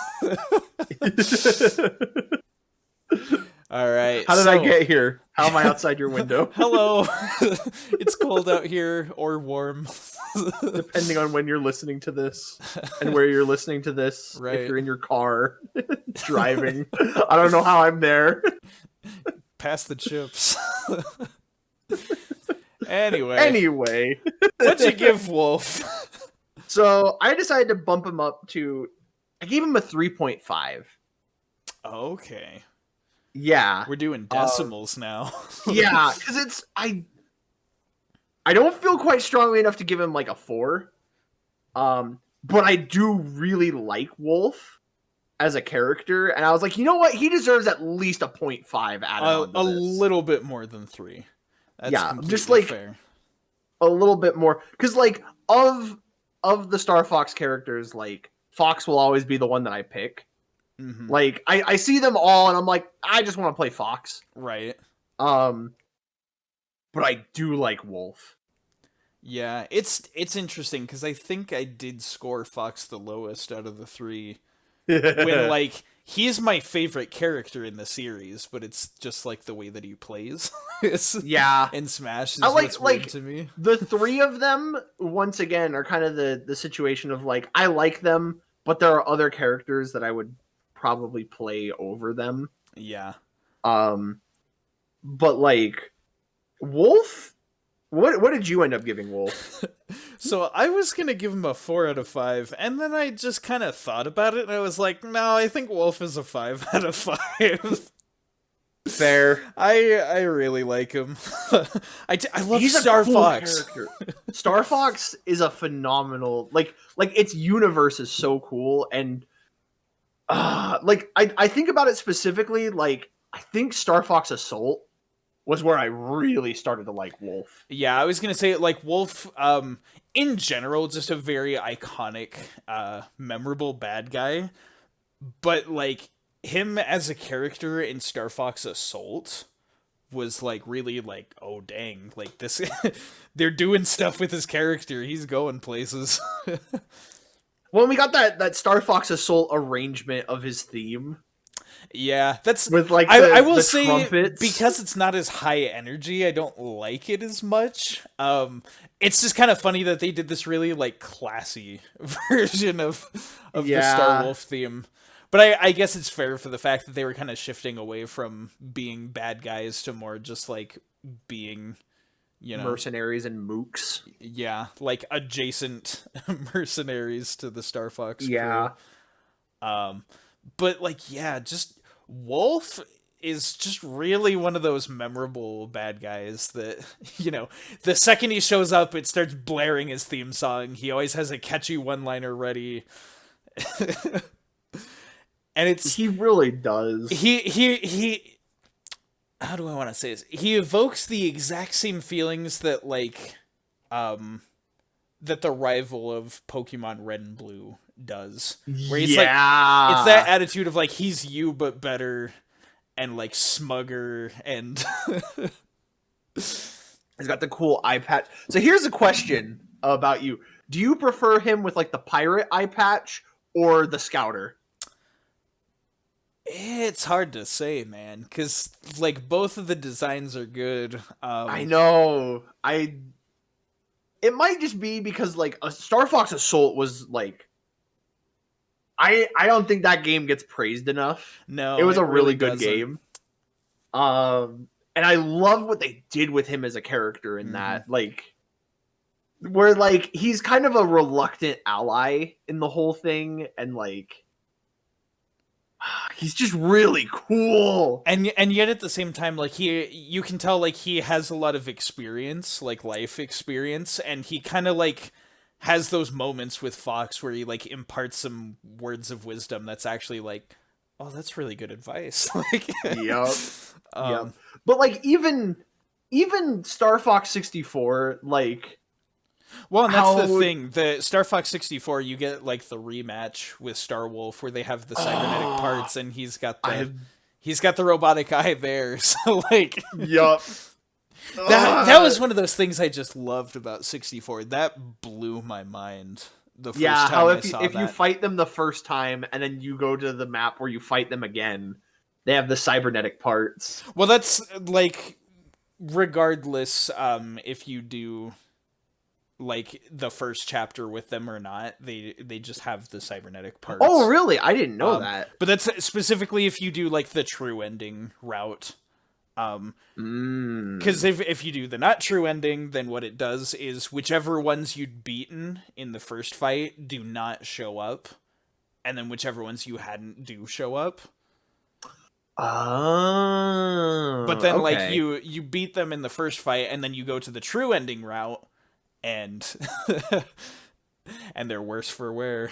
Well, and I loved how like you have your like own squadron, and then they each have somebody on Team Starwolf that kind of like pairs up against them. And like freaking like Wolf zeroes in on you, like everyone else kind of like pairs off and does their own thing, but like Wolf targets you. Yep. I will say also, I thought it was pretty cool in Star Fox Zero how they don't drop Wolf immediately. Like, you fight, like, members of his crew, and they do, like, that kind of knockoff version of the Star Wolf theme, like it's not the actual song. And then when he shows up, it plays, like, the normal Star Wolf theme. Yeah.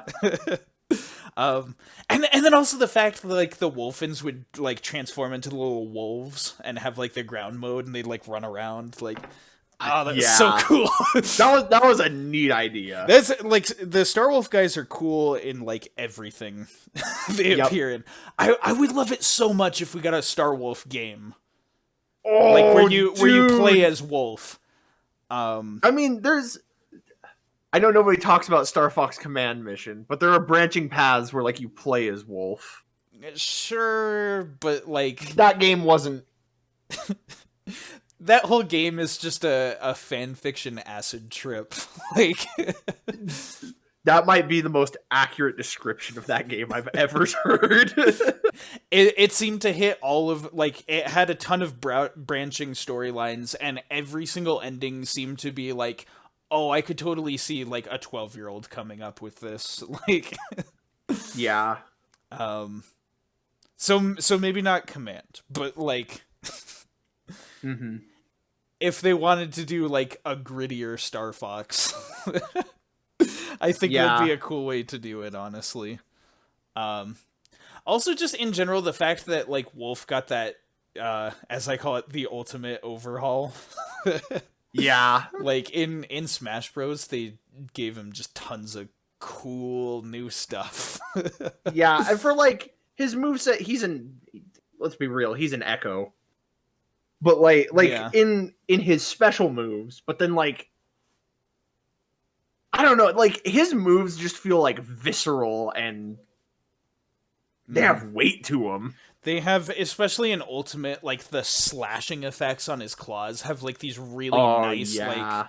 They have, like, a pinkish glow to them that, like, it's extremely satisfying. And you'll never, ever land it, but the side B, like, the spike sweet spot. Yeah! When you see that, that's one of the hypest things, dude. Oh, man. Watching a good Wolf player is really exciting. I have to say. And this, once again, like with all the newcomers in Brawl, this was another one of those ones that was like, yeah, why didn't we get this sooner? Right? Like, even before Falco, this one kind of makes more sense. Yeah, I mean, Falco's popular, but right, like... definitely. But Wolf just is... He's an icon. He's a gaming icon.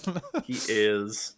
He's even got, like, more quotable lines than, like, anyone else in Star Fox. Can't let you do that, Star Fox. Oh, my goodness. I love Wolf. Yeah. He's great. Well, that... I think brings us to the end of the Brawl list. Yeah, that concludes the Brawl ones. Join us for, I guess that'd be part 3. Yeah, because we did Melee in 64 and whatever. Join us for part 3 when we talk about the newcomers to Smash 4. Oh boy. Lots of exciting ones. Yeah, there's some there's some good picks. There's some weird picks, but there's some good picks. There's some really good ones like Wii Fit. Some really weird ones like Mega Man.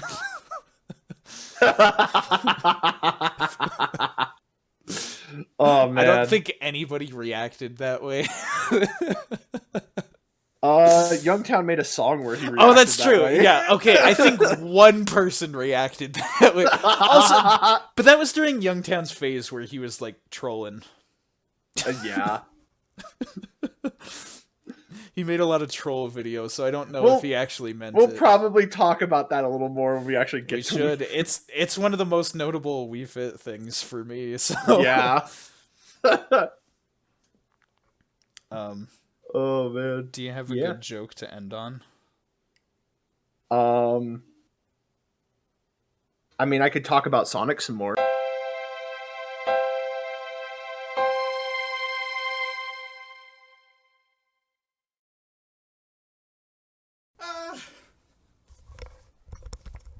I'm back, by the way, we're recording. Oh, we're back? Yeah. You ready to fart. Do this? Get it out before you're recording. No. Oh shoot, we already are. That's going in the bloopers. Dabs. It's a podcast, so you'll just have to imagine me dabbing. Imagine the dab. If you don't know me in person, then imagine my avatar dabbing. Oh no. Am I gonna have to make him dab in the artwork? No. Do not. Oh man. I think it's funny how many different animations of Falco have him dabbing. Like, he's got a taunt where he dabs. He's got, like, an air move where he dabs. His, like, what's it called? When you dodge, downward spot dodge, he dabs. Shadow did it before it was a meme. Well, yeah, but Shadow was just an awful person years before people discovered how awful people could be. And we love him anyway. That tired loopiness. Yeah. Shall we? Yeah. Audi for mom. We're on to the Brawl ones. We're on to the Brawl ones. I'll be the Marth. E.G. noob. Gosh, I have spent so many years trying to forget that, like, misheard lyrics thing. And you can't? And it's... Dude, that has ruined that opening for me. I have learned the Latin ones kind of well enough that, like, I can do the beginning, and then I slowly just slip into the misheard lyrics midway. Omelet in a plane. I love those. Oh, we didn't actually do a proper intro like we said we were going to do with, like, the last time, next time, so let's just put that at the beginning. Yeah. Yeah, I'll do like a last time on Tradin Faves. Yeah. And yeah, we'll just do like you're like Ganon sucks, and I'll be like, no, he doesn't, or something like that. Ganon sucks. Yeah. All right. All right. Well, coming out of the gate with no. We have to actually do it. That was just us planning it. Oh, I'm sorry. I thought you were recording right now. No, I like we're gonna do it like proper. Okay. That was just me planning. Okay. Question: am I actually saying Ganon sucks? Yeah. I'll happily say it again. No, but like we'll get a clean take of it where you can like sound put really this funny in the bloopers, cause sure. Because I'm a sure. dingo. I'll put this in the. No, it's all right. Okay. You know, and then everyone was like, "Oh, let's sit down and like eat together," and I'm just like, "Okay." Oh, that's funny. It was fine. That's perfectly fine. I'm gonna be honest. I'm kind of tired. Are you tired? Do you? Okay, let me ask you a question. Do you want to record? Well, I just hit the record button, so. And There it is. I guess I do. Your window of opportunity is shrinking rapidly. Yeah, let's just try it. Oh, my back. Yeah, that's a mood. Okay. Okay. Well then, shall we carry on? Do you have your notes? I do have my notes. Great. Y'all ready to gym and jam? Jimmity Jamity. Okay. I don't know why I said that. Jiminy, Jaminy, they're killing the president. Kill the president. M1, where's my remix at? Where's my Kill the President remix? We're recording. Well, this isn't going in this thing. It's Game No, Grumps it's reference. It's not. Yeah. Only Game Grumps fans will get this one.